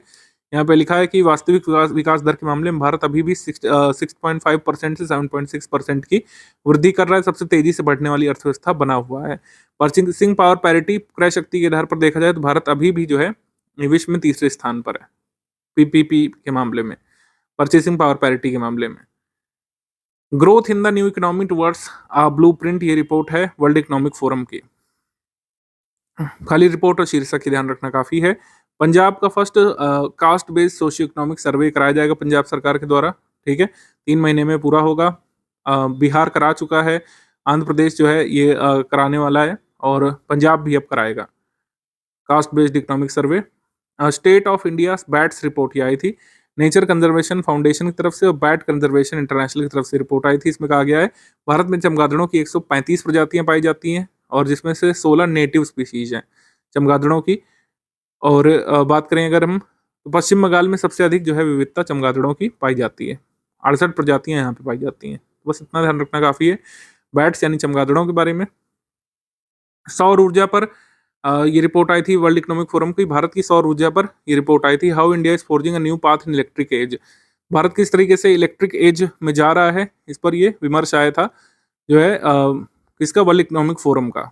तो भारत में कह रहे हैं कि 3 पहिया इलेक्ट्रिक वाहन काफी पॉपुलर हो रहे हैं, ठीक है। और जो है चौपहिया वाहन यानी कि कारें भी इलेक्ट्रिक वाली काफ़ी लोग पसंद कर रहे हैं। भारत में सड़क परिवहन में तेल की मांग चाइना से अभी भी कम है, ठीक है। और रिपोर्ट के अनुसार भारत 2025 में अपनी कुल इलेक्ट्रिसिटी का लगभग 9% जो है सौर ऊर्जा से बनाता है। ये आंकड़ा जरूरी है कि मेंशन किया जा सकता है। 2026 के लिए विश्व के 100 सबसे प्रभावशाली लोगों की सूची आई थी टाइम मैगजीन के द्वारा। इसमें वर्ल्ड लीडर, इंडस्ट्रियलिस्ट, टेक दिग्गज, पॉइनियर्स, टाइटन्स, आइकन्स और जो एथलीट्स, कलाकारों को शामिल किया गया था। तो लीडर्स की श्रेणी में Donald Trump, Xi Jinping, Benjamin Netanyahu, Pope Leo 14th, Bangladesh के नए प्रधानमंत्री तारिक रहमान, इन सबको शामिल किया गया। बालिन शाह को भी शामिल किया गया, नेपाल के नवनियुक्त प्रधानमंत्री को। जापान की पहली प्रधानमंत्री सनाए तकाइची को भी शामिल किया गया।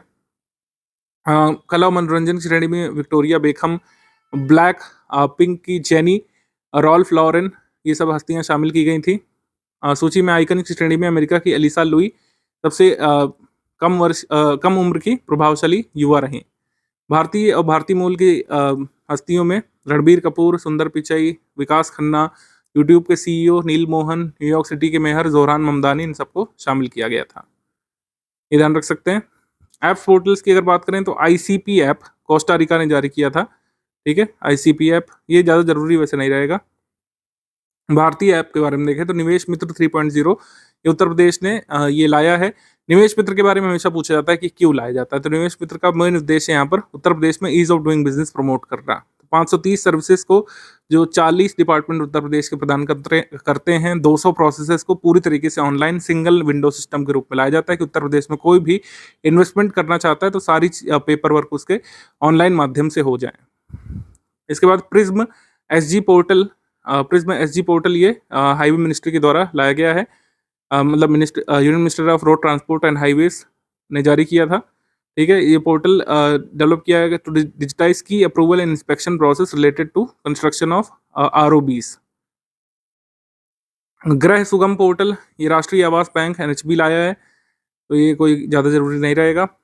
एआई चैटबॉट विधान साथी ये दिल्ली के स्पीकर ने जारी किया है। विधान साथी प्लेटफॉर्म ये दिल्ली लेजिस्लेटिव असेंबली को हेल्प करेगा। आगे एआई चैटबॉट प्रज्ञानम ये लेफ्टिनेंट गवर्नर गुरमीत सिंह जो उत्तराखंड के राज्यपाल इन्होंने जारी किया था। उत्तराखंड यूनिवर्सिटी द्वारा विकसित किया गया है। ये यूके पीएससी करंट अफेयर के लिए जरूरी है, हो सकता है। India SDG dashboard centralised data platform India SDG dashboard ये कौन लाया है? Ministry of statistics and programme implementation. इतना काफ़ी है, याद रखना। आगे एआई असिस्टेंट कर साथी इनकम टैक्स डिपार्टमेंट लाया है। कर साथी इनिशिएटिव आईटीआर दाखिल करने की प्रक्रिया को आसान बनाने के लिए। प्रक्रिया आसान होती रहे चाहे जितना आप इसमें ले आए। कर साथी इनिशिएटिव। एआई टूल अभय आया, ये काफ़ी एक इम्पॉर्टेंट टूल है क्योंकि लगातार डिजिटल अरेस्ट वाली जो साइबर फ्रॉड वाली चीज़ें हो रही हैं, तो कई बार लोग कहते हैं कि सीबीआई से मैं हूँ, आपको डिजिटली अरेस्ट कर लिया गया है या फिर जो है आपके अकाउंट फ्रीज कर दिए जाएंगे, ये है वो है। तो फेक नोटिस या फ्रॉड के जो मैसेजेस आते हैं कि फला कोई व्यक्ति बोल रहा है मैं सीबीआई से हूँ, तो आप उसको वेरीफाई कर सकते हैं। ये ऐसा तो नहीं कि वाकई, कई बार हम लोग कंफ्यूज रहते हैं, ऐसा होता है कि वाकई पुलिस थाने से फ़ोन आता है और हम लोग जो है ज़बरदस्ती उसको काट देते हैं कि तू फ्रॉड है। तो ये वेरीफाई करने का एक टूल बनाया अब है। इसमें ये है कि आप वेरीफाई कर सकते हैं कि वाकई सीबीआई से आपको कोई फ़ोन कर रहा है या फिर जो है कोई फर्जी ऑफिसर बन करके आपको लूटने की कोशिश कर रहा है। तो सीबीआई की नोटिस असली है या नकली, ये पता लगाने के लिए एआई टूल अभय का इस्तेमाल किया जा सकता है। सीबीआई ने बनाया है अभय। अब आ जाएंगे हम लोग जो है एमसीक्यू सेक्शन पर। एमसीक्यू सेक्शन में पहला स्टेटमेंट है, तेलंगाना विधानसभा ने तेलंगाना कर्मचारी की जवाबदेही और माता पिता के भरण पोषण की निगरानी विधेयक को पारित किया था। अब उसमें कुछ प्रोविजन बनाए हैं कि कोई भी ऐसे सरकारी कर्मचारी हैं, एमएलए एमएलसीज को भी इसमें शामिल किया गया है जो अपने माता पिता की देखरेख नहीं करते हैं और उनके माता पिता अगर शिकायत कर देते हैं तो उनकी जो भी सैलरी है उसका 15% या फिर अधिकतम 10,000 रुपये डिडक्ट करके उनके माता पिता को दे दिया जाएगा। ठीक है, तो ये एक अनूठा विधेयक तेलंगाना की सरकार लाई थी, ये सही है। मिनिस्ट्री ऑफ माइंस ने मिनरल कंसेशन रूल्स यहाँ पर नोटिफाई कर दिए हैं, ये सही। इसके बाद रिसर्चर्स जो जूलॉजिकल सर्वे ऑफ इंडिया के, उन्होंने 3 स्पीशी यहाँ पे खोजी हैं नए निमेटोड्स की तमिलनाडु के पास अप्रैल 2026 में। स्पीशी खोजी गई थी लेकिन इनकी संख्या 3 नहीं है, 2 यहाँ पे खोजी गई थी। बीपीएससी एईडीओ में इसमें सवाल भी आया था। ठीक है, एक प्रजाति का नाम भारतीय जूलॉजिस्ट के नाम पर रखा गया था, धरती के नाम पर, धृति बनर्जी के नाम पर, जो फर्स्ट वुमेन डायरेक्टर बनी थी ZSI की, उनके नाम पर एक निमेटोड स्पीसीज का नाम रखा गया था। एक का नाम रखा गया कोरोनोनीमा धृताई और एपाकैंथियन इंडिका। इन 2 निमेटोड स्पीसी का नाम रखा गया था। ठीक है, तो हमारा आंसर क्या हो जाएगा इसमें? इसमें करेक्ट स्टेटमेंट पूछा है, करेक्ट हो जाएगा 1 and 2 only. 1 and 2 only, A सही है इसमें, ए। आगे प्रश्न है कि 8 अप्रैल 2026 को भारत को संयुक्त राष्ट्र आर्थिक और सामाजिक परिषद के कितने महत्वपूर्ण निकायों के लिए निर्विरोध चुना गया था? 4 बॉडीज के लिए इंडिया का इलेक्शन यहाँ पे हुआ था। ठीक है, इकोसॉक में, United Nations economic and social council की 4 बॉडीज में इंडिया को रिलेक्ट किया गया था। प्रीति सरन जो है committee on economic and social and cultural rights में दोबारा ये जो है रीइलेक्ट हुई है 2027 से 30 तक के लिए। आगे बढ़ेंगे। 10 अप्रैल 2026 को निम्नलिखित में से किसने नई दिल्ली में देवनागरी और फारसी दोनों ही स्क्रिप्ट में भारत के संविधान के सिंधी वर्जन को रिलीज किया? सिंधी वर्जन को रिलीज किया था वाइस प्रेसिडेंट CP राधाकृष्णन जी ने। डी यहाँ पे सही है, डी। अगला क्वेश्चन, 15 अप्रैल 2026 को उत्तर प्रदेश के मुख्यमंत्री जी ने किस शहर में टाटा मोटर्स प्लांट के 10 लाखवीं इलेक्ट्रिक बस को हरी झंडी दिखाई थी? लखनऊ में। लखनऊ में प्लांट है टाटा मोटर्स का। ठीक है, तो इसमें जो है हरी झंडी दिखाई थी योगी आदित्यनाथ जी ने लखनऊ में 10 लाखवीं 1 मिलियन इलेक्ट्रिक बस को। ई मोबिलिटी भारत और उत्तर प्रदेश काफी प्रमोट भी कर रहा है, आपको पता है। इलेक्ट्रिक कार लेने पर आपको सब्सिडी मिलती है। 14 अप्रैल 2026 को निम्नलिखित में से किसने उत्तराखंड में क्षेत्रीय कनेक्टिविटी के लिए 6 लेन के दिल्ली देहरादून इकोनॉमिक कॉरिडोर का उद्घाटन किया था? दिल्ली देहरादून इकोनॉमिक कॉरिडोर को इनॉग्रेट किया था नरेंद्र मोदी जी ने। इनॉग्रेट किया था नरेंद्र मोदी जी ने। ठीक है, इसको कॉरिडोर की लेंथ है 213 किलोमीटर। दिल्ली उत्तर प्रदेश और उत्तराखंड को कनेक्ट करने वाला है। इस 12 किलोमीटर का एक अंडरपास भी बनाया गया है, वाइल्ड लाइफ कॉरिडोर, खासकर एलिफेंट के गुजरने के लिए। आगे कंकरिया कोचिंग डिपो भारत का पहला वाटर न्यूट्रल रेलवे डिपो बना है। ये कहाँ पे स्थित है? गुजरात में। ये अहमदाबाद में है कंकरिया डिपो। ठीक है, वाटर न्यूट्रल डिपो है। डी यहाँ पे सही है, डी। अगला प्रश्न है, पहला स्टेटमेंट, मेघालय ने मेघालय राज्य अधिनियम 2005 को निरस्त करके मेघालय आधिकारिक भाषा अध्यादेश मंजूर किया है। इसका आशय ये है कि मेघालय की जो ऑफिशियल लैंग्वेज है वो इंग्लिश के साथ जो है 2 और रहेंगी। खासी और गारो लैंग्वेज जो ट्राइबल लैंग्वेज है वो भी जो है ऑफिशियल लैंग्वेज अब है मेघालय की, पहले सिर्फ इंग्लिश थी।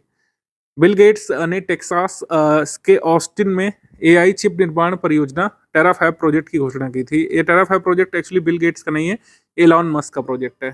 तो AI चिप ये बेसिकली यहाँ पे मैन्युफैक्चर करेंगे। एलॉन मस्क ने कहा टेराफैब प्रोजेक्ट के माध्यम से AI चिप मैन्युफैक्चरिंग प्रोजेक्ट ये चलाएंगे ऑस्टिन टेक्सास में, US में। ठीक है, तो एक AI चिप फैक्ट्री ये होगी। AI कंप्यूटर्स के लिए जो चिप लगेगी वो यहाँ पे बनेगी। ठीक है, आगे भारत ने तंजानिया के दार एस सलाम में स्थित श्री हिंदू मंडल अस्पताल को 2 टन जीवन रक्षक सामग्री भेजी थी। ये सही है, ये करेक्ट स्टेटमेंट है।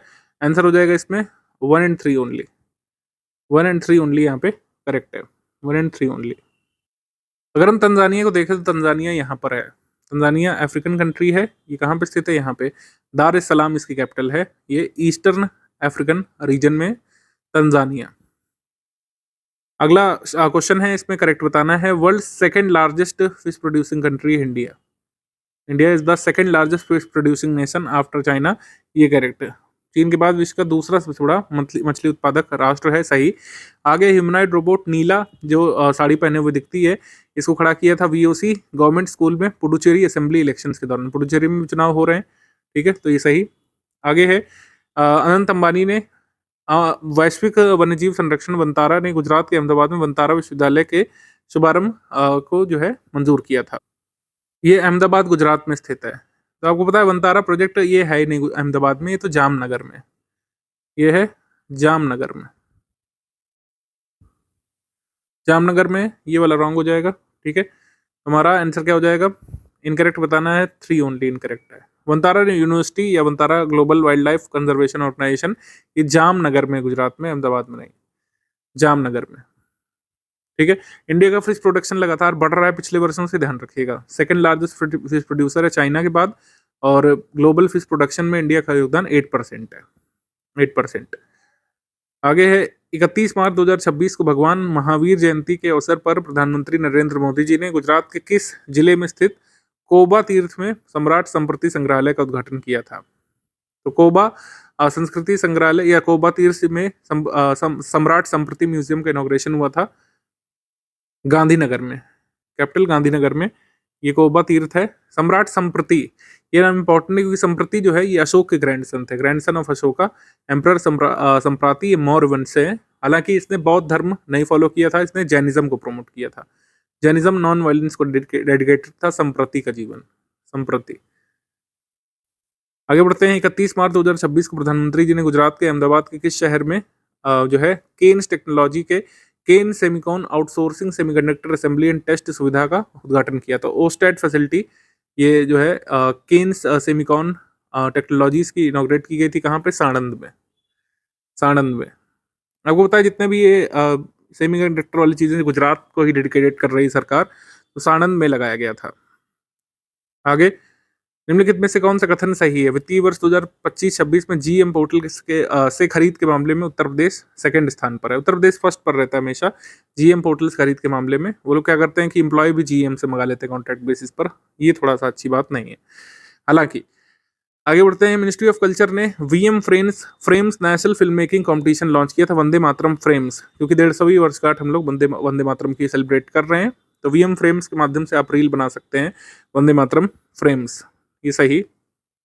आगे, छत्तीसगढ़ सरकार ने समान नागरिक संहिता का ड्राफ्ट जो है तैयार कर लिया है। उच्च स्तरीय समिति का गठन किया था। तो छत्तीसगढ़ भी ये बढ़ रहा है यूजीसी के लिए, यूनिफॉर्म सिविल कोड यूसीसी के लिए, ये सही। हमारा उत्तर हो जाएगा इसमें 2 and 3 only, 2 and 3 only, B यहाँ पे सही है, बी। उत्तर प्रदेश टॉप पर है, ध्यान रखिएगा। Ranjana Prakash Desai retired supreme court की जज है, उनको चेयरपर्सन अपॉइंट किया गया है छत्तीसगढ़ गवर्नमेंट के द्वारा यूसीसी का मसौदा बनाने के लिए। यूसीसी पर आपको पता है कि सबसे पहला जो कौन सा स्टेट है पूरे तरीके से इसको इम्प्लीमेंट कर चुका है? उत्तराखंड, उत्तराखंड। गुजरात सेकंड पर है, इन लोगों ने बिल वगैरह पारित कर दिया, अभी इम्प्लीमेंट नहीं हुआ है, और छत्तीसगढ़ भी आगे बढ़ रहा है यूनिफॉर्म सिविल कोड के लिए। आगे है, अप्रैल 2026 में मुख्यमंत्री योगी आदित्यनाथ जी ने मंत्रिमंडल की बैठक में किस जिले के कैंपियरगंज रीजन में राज्य के पहले उत्तर प्रदेश वानिकी और औद्यानिकी विश्वविद्यालय की स्थापना की मंजूरी कर दी है? उत्तर प्रदेश का पहला फॉरेस्ट्री और हॉर्टिकल्चर यूनिवर्सिटी खुलेगा, और ये इंडिया का भी पहला डेडिकेटेड फॉरेस्ट्री और हॉर्टिकल्चर यूनिवर्सिटी कहा जा रहा है। 50 एकड़ की लैंड पर ही बनेगा, ठीक है। तो ये कहाँ बनेगा? गोरखपुर के पास, गोरखपुर के पास बनेगा, बी यहाँ पे सही है, बी। जटायु संरक्षण केंद्र के पास ये भूमि इसकी संरक्षित की गई। उत्तर प्रदेश का first forestry and horticulture university ये होगा गोरखपुर में। आगे है, दिव्या सिंह 28 साल की टीचर हैं। ये किस डिस्ट्रिक्ट से उत्तर प्रदेश में जो पहली इंडियन वुमेन माउंटेनियर बन गई, जिन्होंने माउंट एवरेस्ट बेस कैंप पर पहुंचने का रिकॉर्ड बनाया बाइसिकल यानी साइकिल के माध्यम से। तो पूरे कह सकते हैं ग्लोबल लेवल पर सेकंड इंडिया की, मतलब जो कह सकते हैं फर्स्ट इंडियन ग्लोबल लेवल पर सेकंड जो माउंट एवरेस्ट बेस कैंप पर साइकिल के माध्यम से पहुंची है, ये है दिव्या सिंह। ये है गोरखपुर से, उत्तर प्रदेश के गोरखपुर से, गोरखपुर, सी। 14 अप्रैल 2026 को निम्नलिखित में से किसने अमरावती में भारत की पहली open access Amaravati quantum reference facility का उद्घाटन किया था?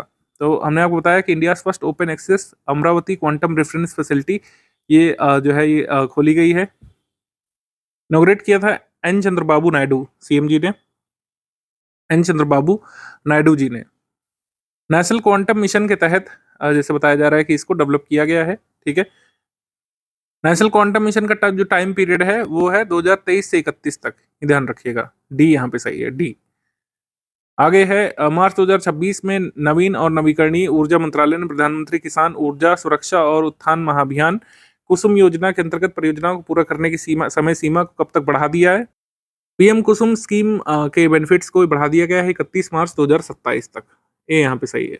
2019 में लॉन्च किया गया था पीएम कुसुम स्कीम को। इसका उद्देश्य था सोलर एनर्जी प्रमोट करना, एग्रीकल्चरल सेक्टर में पावर जनरेशन को प्रमोट करना। सोलर पंप बेसिकली किसानों को दिए जाते थे, और कुल मिलाकर उनका जो डिपेंडेंस है केरोसिन डीजल पर, उसको जो है कह सकते हैं निगेट करना, ए यहाँ पे सही है। आगे है, निम्नलिखित में से कौन सा कथन यहाँ पे रॉन्ग है? बेंगलोर वाटर सप्लाई और सीवरेज बोर्ड जो है इसको आईएसओ सर्टिफिकेशन मिला है अपने एनर्जी मैनेजमेंट सिस्टम के लिए, ये सही कथन है।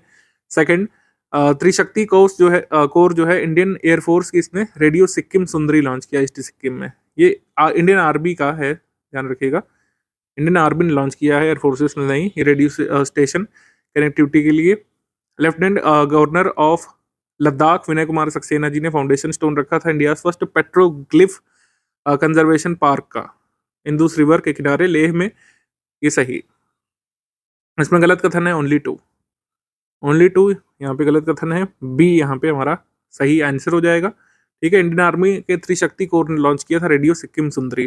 पेट्रोग्लिफ ये प्री हिस्टोरिक इमेजेस, सिंबल्स या कार्विंग होते हैं जो कि किसी पत्थर पर हमको देखने को मिलते हैं। आगे बढ़ेंगे। 22 अप्रैल 2026 को उत्तर प्रदेश के किस जिले में शेखा झील पक्षी विहार को रामसर साइट घोषित किया गया था? तो इस तरीके से रामसर साइट इंडिया की 99 हो गई थी और 12 रामसर साइट अब उत्तर प्रदेश में ये हो गई थी। 12वीं रामसर साइट उत्तर प्रदेश की थी। अलीगढ़ की शेखा झील वाइल्ड लाइफ सेंचुरी को शेखा झील बर्ड सेंचुरी माफ कीजिएगा, इसको रामसर साइट ऑफिशियली अब घोषित कर दिया गया है। तो उत्तर प्रदेश में रामसर साइट हो गई हैं 12।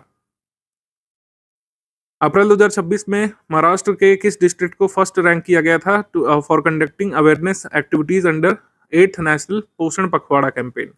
पोषण पखवाड़ा के लिए जो है किसे यहाँ पर फर्स्ट रैंक यहाँ पर मिली थी अवेयरनेस एक्टिविटीज प्रमोट करने के लिए? अहिल्यानगर को। जागरूकता गतिविधियों के संचालन देश में प्रथम स्थान मिला था अहिल्यानगर जिला महाराष्ट्र को, मतलब अहिल्यानगर जिला महाराष्ट्र में। कौन सा कथन यहाँ पे सही है? पहला है कि BCG वैक्सीन इंडिया ने भेजी है 13 टन किसको? अफगानिस्तान को, बच्चों को ट्यूबरकुलोसिस से बचाने के लिए। सही। UAE ने लॉन्च किया था world first commercial upper 6 gigahertz network and ecosystem. ये सही। आगे, भारत ने सार्क संरचना के तहत भूटान के लिए 30 अरब की मुद्रा स्वैप सुविधा को स्वीकृति दी थी। ये रॉन्ग है, मालदीव को दिया है ये। ठीक है, 30 बिलियन ये भूटान ने मालदीव को अप्रूव किया है करेंसी स्वैप फैसिलिटी के अंतर्गत। तो हमारा आंसर हो जाएगा इसमें सही 1 and 2 ओनली ए। प्रधानमंत्री मुद्रा योजना के कितने साल पूरे हो गए हैं? प्रधानमंत्री मुद्रा योजना के 11 ईयर्स यहाँ पे कंप्लीट हुए हैं। 11 ईयर्स। 8 अप्रैल 2015 को लॉन्च किया गया था प्रधानमंत्री मुद्रा योजना। प्रधानमंत्री मुद्रा योजना में ये कैटेगरीज अब होती हैं। पहले शुरू में ये 3 थी, अब तरुण प्लस हो गई, जिसने तरुण लोन चुका दिया है पहले सक्सेसफुली, उसको तरुण प्लस लोन मिल जाता है जिसकी लिमिट 10 लाख रुपए से ज़्यादा और 20 लाख के बीच है। मैक्सिमम लोन जो है तरुण प्लस के अंतर्गत मिलता है 20 लाख, पहले 10 लाख की इसमें लिमिट हुआ करती थी। आगे बढ़ते हैं। अप्रैल 2026 में राष्ट्रीय जैव विविधता प्राधिकरण ने पर्यावरण, वन एवं जलवायु परिवर्तन मंत्रालय के परामर्श से कितने प्रमुख वैज्ञानिक संस्थानों को निर्दिष्ट भंडार या फिर डेजिग्नेटेड रिपोजिटरी के रूप में मान्यता दी है? तो मेजर साइंटिफिक इंस्टीट्यूशन ऐसे जो है 2 हैं जिनको डेजिग्नेटेड रिपोजिटरी की मान्यता दी गई है नेशनल बायोडाइवर्सिटी अथॉरिटी के द्वारा बायोडाइवर्सिटी एक्ट के अंतर्गत। ये CMLRE भावसागर रेफरल सेंटर जो कोची केरला में है इसको मिला है, और आगरकर रिसर्च इंस्टीट्यूट पुणे का जो कह सकते हैं microbial collection and national fungal culture collection facility जो है आगरकर पुणे रिसर्च इंस्टीट्यूट में, इसको डेजिग्नेटेड रिपोजिटरी चुना गया है बायोडाइवर्सिटी एक्ट 2002 के अंतर्गत। ठीक है, यहाँ पे बी सही है। आगे प्रश्न है हमारा, कौन सा कथन यहाँ पे सही है? सुप्रीम कोर्ट ने अभी अलाउ कर दिया था एक केस की सुनवाई करते समय 15 साल की लड़की को मेडिकली अपनी 31 वीक या 7 मंथ की प्रेगनेंसी को टर्मिनेट करना अलाउ कर दिया था। ठीक है, जबकि MTP एक्ट में लिमिट 24 हफ्ते तक ही है। तो सुप्रीम कोर्ट ने रिकग्नाइज किया कि जो है रिप्रोडक्टिव ऑटोनॉमी जो है एक तरीके से फंडामेंटल राइट के अंतर्गत रिकग्नाइज किया आर्टिकल 21 के अंतर्गत सुप्रीम कोर्ट ने। ये सही है, 7 मंथ की प्रेगनेंसी को मेडिकली टर्मिनेट करना ये अलाउ कर दिया था सुप्रीम कोर्ट ने। जर्मन गवर्नमेंट ने अलाउ किया है, अबॉलिश कर दिया requirement of airport transit visa for Indian citizens. ये गलत है। फ्रांसीसी सरकार ने अभी ये अनिवार्यता हटा दी है कि इंडियंस को एक कह सकते हैं एयरपोर्ट ट्रांजिट वीजा लेना पड़ेगा। अब वो बिना एयरपोर्ट ट्रांजिट वीजा के भी फ्रांस से होकर के यात्रा कर सकते हैं। सेंट्रल गवर्नमेंट ने एविएशन टर्बाइन फ्यूल की जो डेफिनेशन है उसको अब इस तरीके से कर दिया है कि उसे सस्टेनेबल एविएशन फ्यूल के साथ ब्लेंड किया जा सकता है। ये सही। करेक्ट स्टेटमेंट हमारे हो जाएंगे 1 and 3 ओनली। सी सही। आप सस्टेनेबल एविएशन फ्यूल के बारे में ये जरूर ध्यान रखिएगा कि इसका सोर्स जो है वो बायोफ्यूल होता है। ठीक है, बायोफ्यूल से सस्टेनेबल एविएशन फ्यूल ये बनाया जाता है। तो सुप्रीम कोर्ट में बी नागरत्ना और उज्जवल भुइयां की जो बेंच है उन्होंने कहा था कि किसी भी गर्ल को प्रेगनेंसी आगे बढ़ाने के लिए फोर्स नहीं किया जा सकता क्योंकि फंडामेंटल राइट्स का एक तरीके से वायलेशन होगा, और किसी भी वुमेन की रिप्रोडक्टिव ऑटोनॉमी जो है उसको अटमोस्ट इंपॉर्टेंस दिया जाना चाहिए क्योंकि वो भी आर्टिकल 21 के अंतर्गत राइट टू लाइफ के अंतर्गत आता है। रिप्रोडक्टिव ऑटोनॉमी एक तरीके से फंडामेंटल राइट है राइट टू लाइफ के अंतर्गत। फ्रेंच गवर्नमेंट ने airport transit visa Indian citizens के लिए इसकी अनिवार्यता अब खत्म कर दी है, ये ध्यान रख सकते हैं आप। ठीक है, आगे है इनमें से किसने इनॉग्रेट किया था Bajaj engineering skills training centre को? यूपीईएस यूनिवर्सिटी देहरादून में, यूपीईएस यूनिवर्सिटी देहरादून में Bajaj engineering skills training centre को और उत्तराखंड के गवर्नर ने जो है इनॉग्रेट किया था, लेफ्टिनेंट जनरल गुरमीत सिंह ने। ए इनमें से Indian institute of public administration का फाउंडेशन डे कब बनाया गया था? एआई फॉर गुड गवर्नेंस के टॉपिक के साथ ये बनाया गया था। वाइस प्रेसिडेंट ने यहाँ पे लेक्चर भी दिया था। ये 72वां दिवस मनाया गया था, 72वां। आगे है अमेरिका के किस शहर में स्वामी विवेकानंद की आदमकद प्रतिमा का अनावरण किया गया था? स्वामी विवेकानंद की प्रतिमा लगाई गई है सीटल में। ठीक है, सीटल में, सी यहाँ पे सही। शिकागो जरूर ऑप्शन में रहेगा तो उससे आप कंफ्यूज नहीं करिएगा। शिकागो में विश्व धर्म संसद को उन्होंने एड्रेस किया था 130 साल पहले, लेकिन वो अलग बात है। उनकी स्टैचू को सीटल में लगाया गया है और फर्स्ट ऐसा म्यूनिसिपल बॉडी बना है जिसने स्वामी विवेकानंद की लाइफ साइज स्टैचू लगाई है। आगे है कौन सा कथन यहाँ पे रॉन्ग है? Abortion in India is not a fundamental right but a qualified legal right governed bye MTP medical termination of pregnancy act 1971। बाद में इसमें अमेंडमेंट भी हुए थे, तो ये सही है। अबॉर्शन कोई भी फंडामेंटल राइट नहीं है। ठीक है, तो सुप्रीम कोर्ट के निर्णय से ना समझा जाए कि प्रेगनेंसी को टर्मिनेट करना कोई फंडामेंटल राइट है। ये अभी भी एक लीगल राइट है। रिप्रोडक्टिव ऑटोनॉमी हालांकि एक कह सकते हैं फंडामेंटल राइट हो सकता है। एमटीपी एक्ट में जो है ये प्रावधान किया गया था 20 हफ्ते का, 20 वीक्स तक की प्रेगनेंसी को मेडिकली टर्मिनेट करने का प्रावधान था। फिर बाद में इसको बढ़ा दिया गया था अमेंडमेंट करके, 24 हफ्ते मैक्सिमम कर दिया गया था। लेकिन अब तो 31 हफ्ते की प्रेगनेंसी को भी टर्मिनेट करने का आदेश सुप्रीम कोर्ट दे चुका है। आगे बढ़ते हैं। गवर्नमेंट ऑफ इंडिया ने फॉर्मूले नोटिफाई किया India first major chip fabrication plant को, जो Tata semiconductor manufacturing private limited कहाँ पे सेटअप किया रहेगा? धोलेरा गुजरात में, धोलेरा गुजरात में, ये सही। आगे है union minister Ashwini Vaishnaw release किया commemorative postage stamp in New Delhi to commemorate 75 years of excellence of postal training centre Saharanpur. Postal training centre Saharanpur के 75 वर्ष पूरे होने पर पोस्टेज स्टैंप रिलीज किया था। हमारे जो कह सकते हैं डाक से संबंधित मंत्री ज्योतिरादित्य सिंधिया हैं, अश्विनी वैष्णव नहीं है, तो ये रॉन्ग हो जाएगा। हमारा आंसर सही हो जाएगा ओनली 3 इनकरेक्ट, ओनली 3। सहारनपुर के पोस्टल ट्रेनिंग इंस्टीट्यूट के 75वीं वर्षगांठ को मनाया जरूर गया था, लेकिन ज्योतिरादित्य एम सिंधिया ने यहाँ पर एक commemorative stamp postage stamp release किया था। ठीक है, प्लेटिनम जुबली पर। पोस्टल ट्रेनिंग सेंटर जो है ये सहारनपुर में है, ध्यान रखिएगा। निम्नलिखित में से किस देश ने पैक्स सिलिका इनिशिएटिव को ज्वाइन किया था? इंडिया ने पैक्स सिलिका इनिशिएटिव को ज्वाइन किया था फरवरी 2026 में। इंडिया एआई इम्पैक्ट समिट में इंडिया ने फॉर्मली इस अलायंस को ज्वाइन किया था, पैक्स सिलिका को। अभी इसमें लेटेस्ट कंट्री जुड़ गया है फिलीपींस। फिलीपींस ने भी पैक्स सिलिका इनिशिएटिव को ज्वाइन कर लिया है। आगे बढ़ते हैं। 16 अप्रैल 2026 को निम्नलिखित में से किस भारतीय प्रौद्योगिकी संस्थान ने Vikram Sodhi centre of excellence for AI enabled geological and mining systems की स्थापना की घोषणा की थी? तो आईआईटी खड़गपुर में जो है इसकी स्थापना की जाएगी, Vikram Sodhi centre of excellence of AI enabled geological and mining systems. A सही इसमें, A. Chernobyl nuclear power plant accident के कितने वर्ष जो है ये पूरे हो गए हैं? 40 साल इसके पूरे हो गए हैं। ठीक है, चेरनोबिल नाम से एक HBO की मिनी सीरीज भी आई थी, काफ़ी इफेक्टिव है, आपको देखना चाहिए अगर आप चेरनोबिल के बारे में जानना चाहते हैं। आगे Adani ports and special economic zone limited ने कमीशन किया India second port of refuge को मार्च 2026 में, इंडिया के मैरीटाइम सिक्योरिटी और इमरजेंसी रिस्पांस को मजबूत करने के लिए। तो किया तो सब है, लेकिन ये इंडिया फर्स्ट है। इंडिया फर्स्ट जो है पोर्ट ऑफ रेफ्यूज ये फैसिलिटी खोली गई थी, ना कि सेकेंड। तो फर्स्ट होता तो सही हो जाता। हमारा ये पहला स्टेटमेंट रॉन्ग हो गया। इंडियन रेलवे ने 1506 किलोमीटर लंबे वेस्टर्न डेडिकेटेड फ्रेट कॉरिडोर के एक भाग को पूरा कर लिया है। पूरा ये स्ट्रेच होगा कहाँ से? जवाहरलाल नेहरू पोर्ट टर्मिनल महाराष्ट्र लेकर दादरी उत्तर प्रदेश को कनेक्ट करेगा। इसके पहले खंड को पूरा कर लिया गया है। ठीक है, ये है वेस्टर्न डेडिकेटेड फ्रेट कॉरिडोर, ये सही। आगे है इंडिया ने कर्मयोगी साधना सप्ताह मनाया था सिटीजन सेंट्रिक गवर्नेंस को इम्प्रूव करने के लिए, सिविल सर्विसेज की कैपेसिटी बिल्डअप के लिए मिशन कर्मयोगी के तहत इसको बनाया गया था। ये सही, सही। ठीक है, हमारा आंसर क्या हो जाएगा? इसमें पूछा है करेक्ट, 2 और 3 ओनली करेक्ट हो जाएगा, पहला इनकरेक्ट। 2 और 3 ओनली करेक्ट, बी। ये बहुत इंपॉर्टेंट है कि India first port of refuge जो इनॉग्रेट किया गया है मार्च 2026 में इंडिया के मैरीटाइम सिक्योरिटी को स्ट्रेंथन करने के लिए, कहाँ से? दीघी पोर्ट जो है वेस्ट कोस्ट में और गोपालपुर पोर्ट जो है ईस्ट कोस्ट में, यहाँ से मतलब जैसे भारत में 2 लंबी कोस्ट लाइन है, एक जो है ईस्ट साइड है बे ऑफ बंगाल रीजन में, वेस्ट साइड अरेबियन सी में, तो ये 2 पोर्ट ऑपरेट करेंगे। दीघी पोर्ट यहाँ पे वेस्ट कोस्ट में और गोपालपुर पोर्ट यहाँ पर ईस्ट कोस्ट में, और ये सेफ हेवन प्रदान करेंगे शिप्स को जो डिस्ट्रेस में है, जहाँ जिनका फ्यूल खत्म हो रहा है, एक्सीडेंट हुआ है, ऑयल लीकेज है या कोई इमरजेंसी है, आग लग गई है, तो वो यहाँ पे रेफ्यूज ले सकते हैं। किसी भी देश के जहाज यहाँ पर आकर के रुक सकते हैं, ठहर सकते हैं, मदद मांग सकते हैं। तो आपका दीघी पोर्ट ये कहाँ ऑपरेट होता है? ये रायगढ़ महाराष्ट्र में और ईस्ट कोस्ट में गंजम ओडिशा में गोपालपुर पोर्ट, ये ऑपरेट किए जाएंगे यहाँ पर जो है हम लोग कह सकते हैं पोर्ट ऑफ रेफ्यूज के फॉर्म में, पोर्ट ऑफ रेफ्यूज।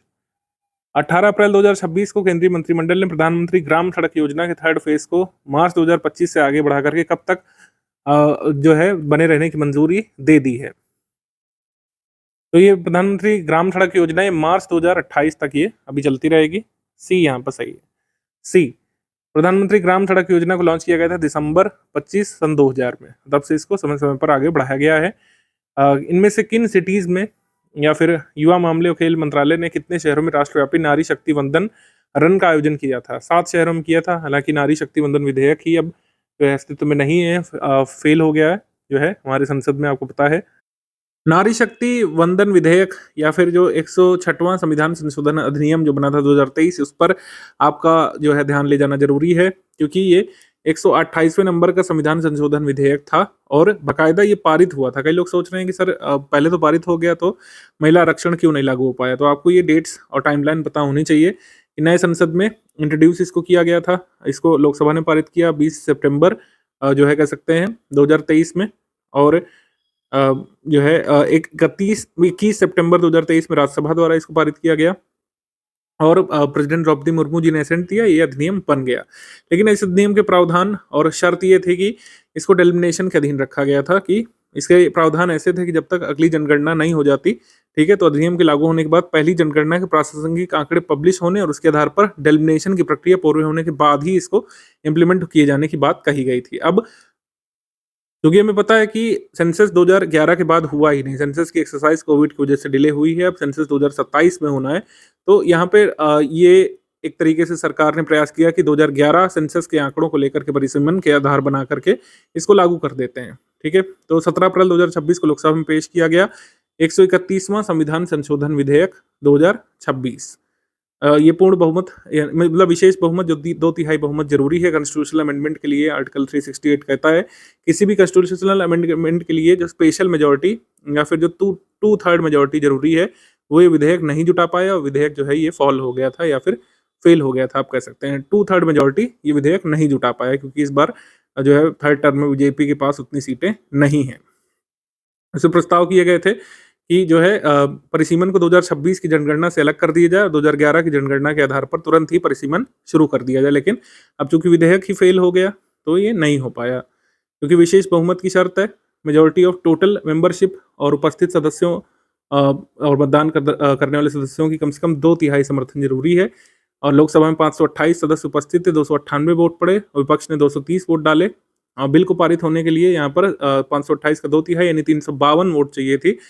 24 वोटों की कमी के कारण विधेयक जो है ये फॉल हो जाता है। ये सब आपको पता होना चाहिए। 19 अप्रैल 2026 को भारत की पहली उन्नत 3D सेमीकंडक्टर पैकेजिंग इकाई का शिलान्यास ओडिशा के किस शहर के इन्फो वैली में किया गया था? India first advance 3D semiconductor packaging unit जो है इसका फाउंडेशन रखा गया था भुवनेश्वर में। डी सही है, डी। आगे 6 अप्रैल 2026 को मुख्य चुनाव आयुक्त ज्ञानेश कुमार के खिलाफ विपक्षी सांसदों द्वारा लाए गए महाभियोग प्रस्ताव को संसद के दोनों सदनों में खारिज कर दिया गया था। ये सही, ठीक है। सर्वोच्च न्यायालय के न्यायमूर्ति बीवी नागरत्ना और न्यायमूर्ति आर महादेवन की बेंच ने मतदान और चुनाव में भागीदारी के अधिकारों की कानूनी स्थिति स्पष्ट की थी और ये कहा था कि राइट टू वोट कोई फंडामेंटल राइट नहीं, राइट टू कंटेस्ट इलेक्शन कोई फंडामेंटल राइट नहीं है, ठीक है।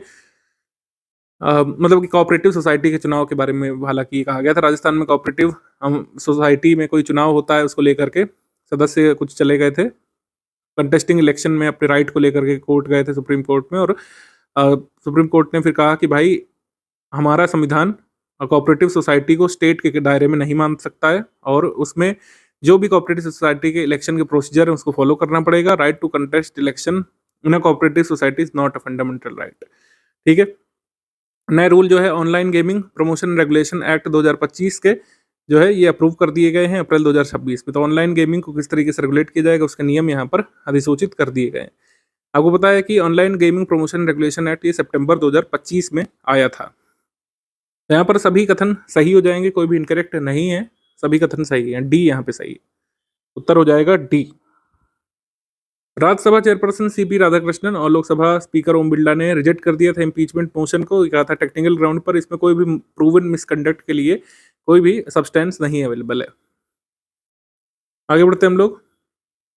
इसमें सुप्रीम कोर्ट ने, जैसे मैंने बताया कि राजस्थान में मिल्क कोऑपरेटिव सोसाइटी के चुनाव को लेकर जो मुद्दा था उसमें कहा कि कोऑपरेटिव सोसाइटी को स्टेट नहीं माना जा सकता आर्टिकल 12 के अंतर्गत।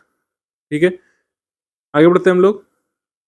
अप्रैल 2026 में गुजरात का कौन सा बंदरगाह भारत का सबसे बड़ा ऑटोमोबाइल निर्यात केंद्र बनकर के उभरा है? यह है Mundra port. Mundra port, D यहाँ पे सही है, मुंद्रा पोर्ट। मुंद्रा पोर्ट की स्पेशलिटी ध्यान रखिएगा, ये भारत का लार्जेस्ट प्राइवेट और कॉमर्शियल पोर्ट है जो कि ऑपरेट किया जाता है Adani ports and special economic zone के द्वारा। ठीक है, India largest private and commercial port ये मुंद्रा पोर्ट ही है और अब लार्जेस्ट ऑटोमोबाइल एक्सपोर्ट हब भी बन गया है। आगे बढ़ेंगे हम लोग। मार्च 2026 में निम्नलिखित में से किस देश ने विश्व की पहली समर्पित हाई स्पीड मालगाड़ी सेवा शुरू की है? तो ये जापान ने शुरू की है, जापान। डी यहाँ पे सही है, जापान, डी। अगला है कौन सा कथन यहाँ पे इनकरेक्ट है? आर्कोलॉजिकल सर्वे ऑफ इंडिया ने एक कंजर्वेशन ऑपरेशन शुरू किया है 13वीं सदी के कोणार्क सन टेम्पल के लिए उड़ीसा में। एक यूनेस्को वर्ल्ड हेरिटेज साइट भी है और इसमें से बालू निकाली जा रही है जिससे स्ट्रक्चर को स्टेबलाइज किया जा सके, गिरने से रोका जा सके। ये सही। यूके गवर्नमेंट ने इम्प्लीमेंट किया है स्क्रीन टाइम गाइडलाइन 7 साल से कम उम्र के बच्चों के लिए। स्क्रीन टाइम गाइडलाइन तो जारी की है यूके की सरकार ने, लेकिन 5 साल से कम उम्र के बच्चों के लिए, 7 साल के लिए नहीं है। और ऑनलाइन खतरों से निपटने के लिए इंडोनेशिया ने सोशल मीडिया प्लेटफॉर्म जैसे यूट्यूब, टिकटॉक, इंस्टाग्राम को यहाँ पर बैन कर दिया है 16 साल से कम उम्र के बच्चों के लिए। ये सही। ठीक है, तो हमारा आंसर क्या हो जाएगा इसमें? इनकरेक्ट स्टेटमेंट है ओनली 2, ओनली सेकंड बी यहाँ पे सही है, केवल 2। कोणार्क में जो सूर्य मंदिर है आपको पता है किंग नरसिंह देव प्रथम ने बनवाया था जो ईस्टर्न गंग डायनेस्टी के हैं। ठीक है, आगे बढ़ते हैं हम लोग। 22 अप्रैल 2026 को निम्नलिखित में से किस मध्य पूर्वी देश की संसद ने 15 वर्ष से कम उम्र के बच्चों के लिए सोशल मीडिया तक एक्सेस को बैन करने वाला विधेयक पारित किया था? ये किया था टर्की ने, टर्की। सी यहाँ पर सही है, सी। इंडियन गवर्नमेंट ने एक्सटेंड किया validity PM E drive scheme की कब तक? मतलब पीएम ई ड्राइव स्कीम के तहत जो व्हीकल्स को सब्सिडी मिलती है, ठीक है, वो कब तक मिलती रहेगी? ये मिलती रहेगी 31 मार्च 2028 तक, या फिर जब तक कि इनका पीएम ई ड्राइव का फंड नहीं खत्म हो जाता। 31 मार्च 2028 तक ये धन खत्म होने तक ये चलती रहेगी क्योंकि एक फंड बेस्ड स्कीम है। तो पीएम ई ड्राइव स्कीम का उद्देश्य क्या है? ईवी चार्जिंग इंफ्रास्ट्रक्चर को बढ़ाना देश भर में, और मतलब कह सकते हैं 2 व्हीलर 3 व्हीलर बसेस ट्रक जो ई व्हीकल्स होंगे उनके परचेज को प्रमोट करना। तो 3 व्हीलर्स की सब्सिडी मार्च 2028 तक मिलेगी, 2 व्हीलर्स को मिलेगी 31 जुलाई 2026 तक। आपको खरीदना है तो खरीद लीजिए, बाद में सब्सिडी नहीं मिलेगी ई व्हीकल्स पर। 26 अप्रैल को जो हमारा ministry of environment forest and climate change है और नेशनल बायोडाइवर्सिटी अथॉरिटी, इन्होंने तय किया है कि 5 साल का प्रोजेक्ट चलाएंगे ग्रास रूट बायोडाइवर्सिटी मैनेजमेंट के लिए 2 राज्यों में, तमिलनाडु और मेघालय के लिए। तमिलनाडु और मेघालय के लिए ग्रास रूट बायोडाइवर्सिटी मैनेजमेंट ये चलाएंगे 5 साल के लिए। सही। आगे है department of promotion of policies. अब department of promotion of industries and internal trade ने ये रिलीज कर दिया ऑपरेशनल गाइडलाइंस 10,000 करोड़ रुपए के startup India funds of fund 2.0 के लिए। ये सही। आगे है वर्ल्ड हेल्थ ऑर्गेनाइजेशन ने प्री क्वालिफाई कर दिया मलेरिया ड्रग को specifically for newborn's and young infants for the first time. ये कथन भी हो जाएगा सही, उत्तर हो जाएगा इसमें all of the above correct है। सभी स्टेटमेंट यहाँ पर करेक्ट हैं। तो मलेरिया के लिए पहला ड्रग जो है इसको फाइनल अप्रूवल नहीं मिला, ध्यान रखिएगा। ये इसको क्या किया है कि यहाँ पर प्री क्वालिफिकेशन मिला है, यानी कि ये सेफ है, ये तय हो चुका है। ये पहला ऐसा जो कह सकते हैं वैक्सीन होगा या फिर कह सकते हैं दवाई होगी WHO ने जिसको प्री क्वालिफाई कर दिया बच्चों इन्फेंट के लिए।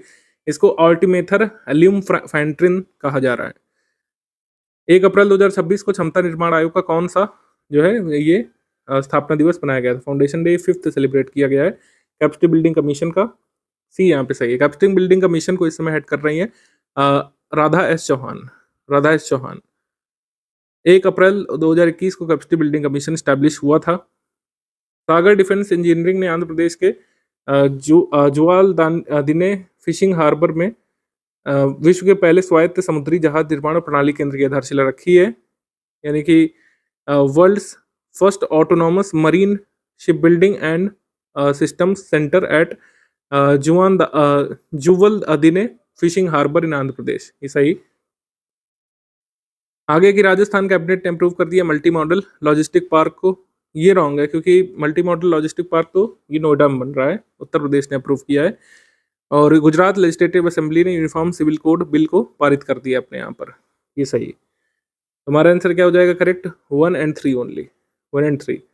तो उत्तराखंड के बाद ही यूनिफॉर्म सिविल कोड को लागू करने वाला सेकंड राज्य बन जाएगा गुजरात। गुजरात जो है ये सेकंड स्टेट बन गया है जिसने यूसीसी को अपना लिया उत्तराखंड के बाद। आगे बढ़ते हैं। अच्छा, ये मल्टी मॉडल लॉजिस्टिक पार्क ये बनेगा कहाँ पर? ग्रेटर नोएडा में। ग्रेटर नोएडा में।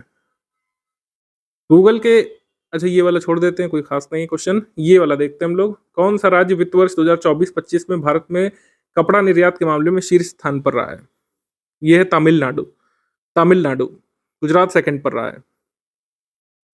टेक्सटाइल एक्सपोर्ट में तमिलनाडु यहाँ पे टॉप पर रहा है। तमिलनाडु ए। अगला क्वेश्चन है, इसमें इनकरेक्ट बताना है। चीफ मिनिस्टर योगी आदित्यनाथ जी ने फर्स्ट फेज जो है एनसीआर के जेवर एयरपोर्ट को इनॉग्रेट किया। ये रॉन्ग है, प्रधानमंत्री मोदी जी ने किया है। यूनियन कैबिनेट ने अप्रूव किया India nationally determined target UNFCCC के लिए 2031 से 35 के बीच जो फॉलो किए जाएंगे। ये सही है। यूएनएफसीसी के लिए नेशनली डिटरमाइंड टारगेट हर कंट्री को रिकॉग्नाइज करने पड़ते हैं, इंडिया ने भी ये कर दिया है। ठीक है। आगे है, मिनिस्ट्री ऑफ इंफॉर्मेशन ब्रॉडकास्टिंग ने टीवी रेटिंग पॉलिसी 2026 की जारी कर दी है। इसमें कुछ बदलाव भी किए हैं। तो हमारा आंसर हो जाएगा इसमें incorrect only 1। Incorrect only 1। Only 1। तो आप देखेंगे इंडिया ने कहा है कि अपनी जीडीपी का जो एमिशन इंटेंसिटी है 2005 के लेवल में तुलना करें तो 2035 तक भारत को 47% तक कम करना चाहता है।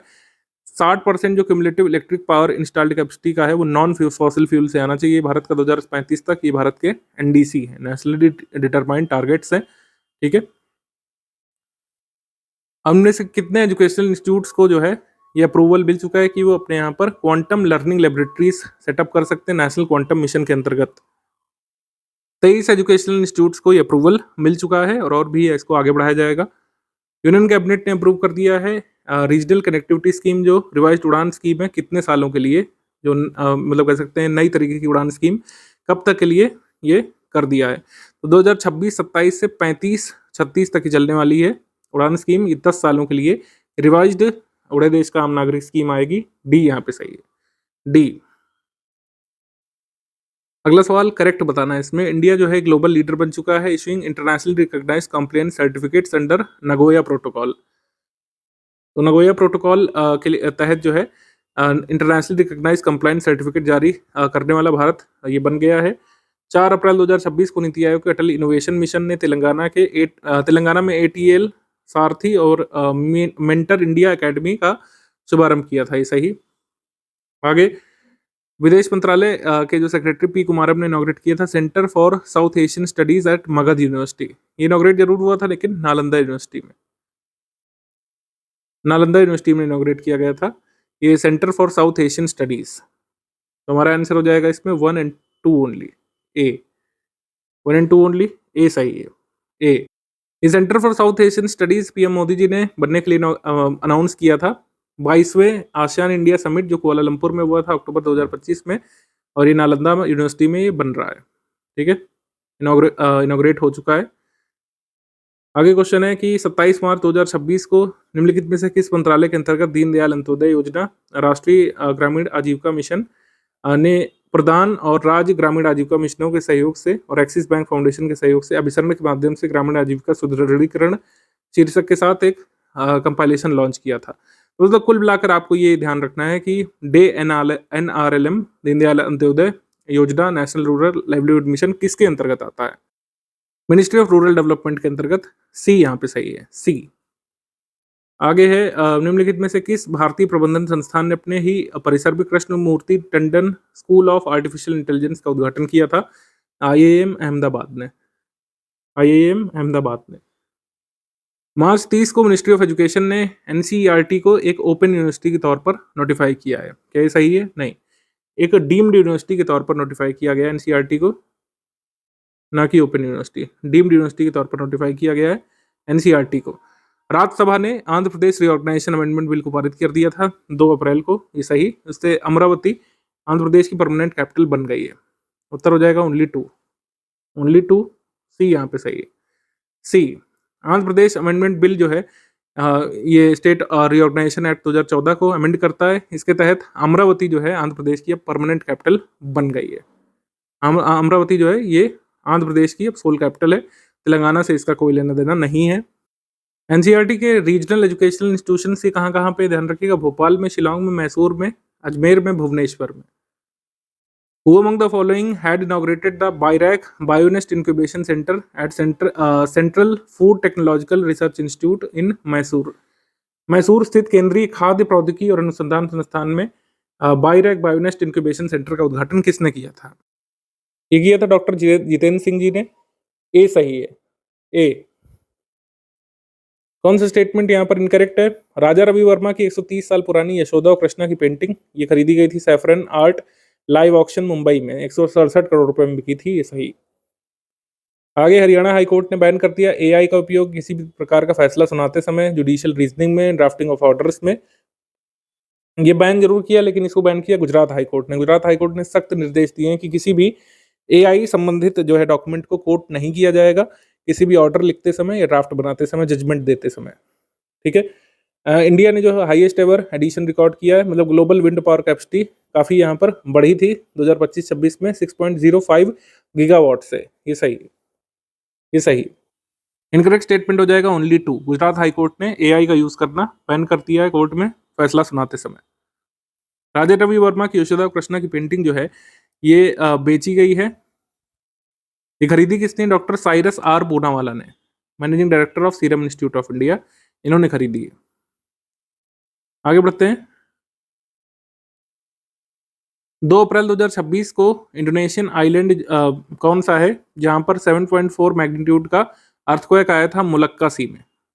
तो ये टर्नेट आइलैंड में आया था, इंडोनेशिया के टर्नेट आइलैंड में, मुलक्का सागर के पास ये भूकंप आया था 7.4 मैग्नीट्यूड का। आगे प्रश्न है कि स्टेट ऑफ आर्ट ये कैविटेशन टनल या लार्ज कैविटेशन टनल जो है naval science and technology laboratory Visakhapatnam में, इसको इनॉग्रेट किसने किया था या फिर इसका फाउंडेशन स्टोन किसने रखा था? ये बनेगी अब राजनाथ सिंह, रक्षा मंत्री जी ने। सी यहाँ पे सही है। सी। लार्ज कैविटेशन टनल का उपयोग किया जाएगा भारत के नेवल रिसर्च में। इसमें देखा जाएगा कि मतलब यहाँ पे कोई शिप बन रही है, सबमरीन बन रही है, कोई सबमर्ज सिस्टम, उसकी टेस्टिंग में ये लार्ज कैविटेशन टनल हेल्प करेगी। प्रोजेक्ट चेतक जो बॉर्डर रोड ऑर्गेनाइजेशन का है, उसका कौन सा रेजिंग डे बनाया गया था? 47वां। आगे प्रश्न है कि देवेंद्र फडणवीस ने फाउंडेशन स्टोन रखा है ड्राइवरलेस स्पॉट टैक्सी प्रोजेक्ट का कुर्ला से बीकेसी मुंबई के बीच। ये सही। ये स्पॉट टैक्सी सर्विसेज यहाँ पे चलेगी, driverless spot taxi service. Reserve bank of India ने पेमेंट विजन 2028 ये रिलीज किया है। ये भी सही है। Insolvency and bankruptcy code amendment bill 2025 ये लोकसभा में पास किया गया था 30 मार्च 2026 को, और संसद ने इसको पास किया था 1 अप्रैल 2026 को। कुछ अमेंडमेंट यहाँ पे किए गए हैं इंसॉल्वेंसी एंड बैंक्रप्सी कोड 2016 में। ये सही। आंसर हो जाएगा इसमें डी। डी सभी कथन यहाँ पे सही है। डी। केरला के किस शहर को जो है चुना गया था first registration of 20 cities towards zero waste initiative के अंतर्गत? मार्च 2026 में वर्कला को चुना गया था। वर्कला। डी यहाँ पे सही है। इसको चुना गया था यूएन सेक्रेटरी जनरल की जीरो वेस्ट एडवाइजरी बोर्ड की तरफ से। तो मतलब विश्व भर से 20 जो है सिटीज को चुना गया है, वर्कला केरला इसमें से एक है। ठीक है, सभी नहीं याद रखने, अदर सिटीज हम हटा देंगे, सभी नहीं आपको याद रखने हैं। आगे है अर्ली वार्निंग सिस्टम जो है ये कहाँ पे लगाया गया है? इनमें से किस रिवर के बैंक पर? ब्यास रिवर किनारे लगाया गया है, ब्यास नदी किनारे पंजाब में लगाया गया है अर्ली वार्निंग सिस्टम। कौन सा कथन यहाँ पे सही? जन विश्वास अमेंडमेंट ऑफ प्रोविजंस बिल ये पास किए गए थे लोकसभा में 1 अप्रैल 2026 को, राज्यसभा में 2 अप्रैल 2026 को। ये सही सही। और यूनियन मिनिस्टर जितेंद्र सिंह ने BIRAC bionest incubation centre central food technological research institute Mysore में इनॉग्रेट किया। ये सही। और इंडिया ने 1000 मीट्रिक टन के राइस भेजे थे कहाँ पे? नाइजर में, ह्यूमैनिटेरियन असिस्टेंस के लिए, फूड सिक्योरिटी से लड़ने के लिए। इंडिया ने भेजा जरूर है, लेकिन ये नाइजर को नहीं भेजा है, ये भेजा है अफ्रीकन कंट्री बर्किना फासो को। बर्किना फासो को फूड सिक्योरिटी से लड़ने के लिए ये राइस भारत ने भेजा था। हमारा आंसर सही हो जाएगा इसमें 1 and 2 ओनली। 1 and 2 ओनली, ए यहाँ पे सही है। आगे हम लोग देख लेते हैं। Which of the following state governments has officially declared cancer as a notified disease in the state? तो कैंसर को नोटिफाइड डिसीज घोषित किया है तेलंगाना की सरकार ने। ए यहाँ पे सही है, तेलंगाना की सरकार ने नोटिफाइड डिसीज घोषित किया है। ए। अब बताना है कि इंडियन एग्रीकल्चरल रिसर्च इंस्टीट्यूट का कौन सा फाउंडेशन डे मनाया गया था? इंडियन एग्रीकल्चरल रिसर्च इंस्टीट्यूट की स्थापना हुई थी 1 अप्रैल 1905 में। इसका कुल मिलाकर के 122वां स्थापना दिवस 2026 में 1 अप्रैल में मनाया गया था। जैसे तेलंगाना ने कैंसर को एक नोटिफाइड डिसीज या नोटिफाइबल डिसीज घोषित किया, तो इसका मतलब है कि कहीं पर भी किसी भी मेडिकल फैसिलिटी में, जैसे वो गवर्नमेंट हो, चाहे प्राइवेट हॉस्पिटल हो, क्लिनिक हो, लेबोरेटरी हो, पैथोलॉजी हो, जहां पर भी कैंसर केस डिटेक्ट होता है तो 1 महीने के भीतर उसकी सूचना यहाँ पर मैंडेटरी तौर पर देनी पड़ेगी, जहां पर भी डिटेक्ट होगा केस, जिससे उसको अच्छे से मैनेज किया जा सके। यही होता है नोटिफाइबल डिसीज।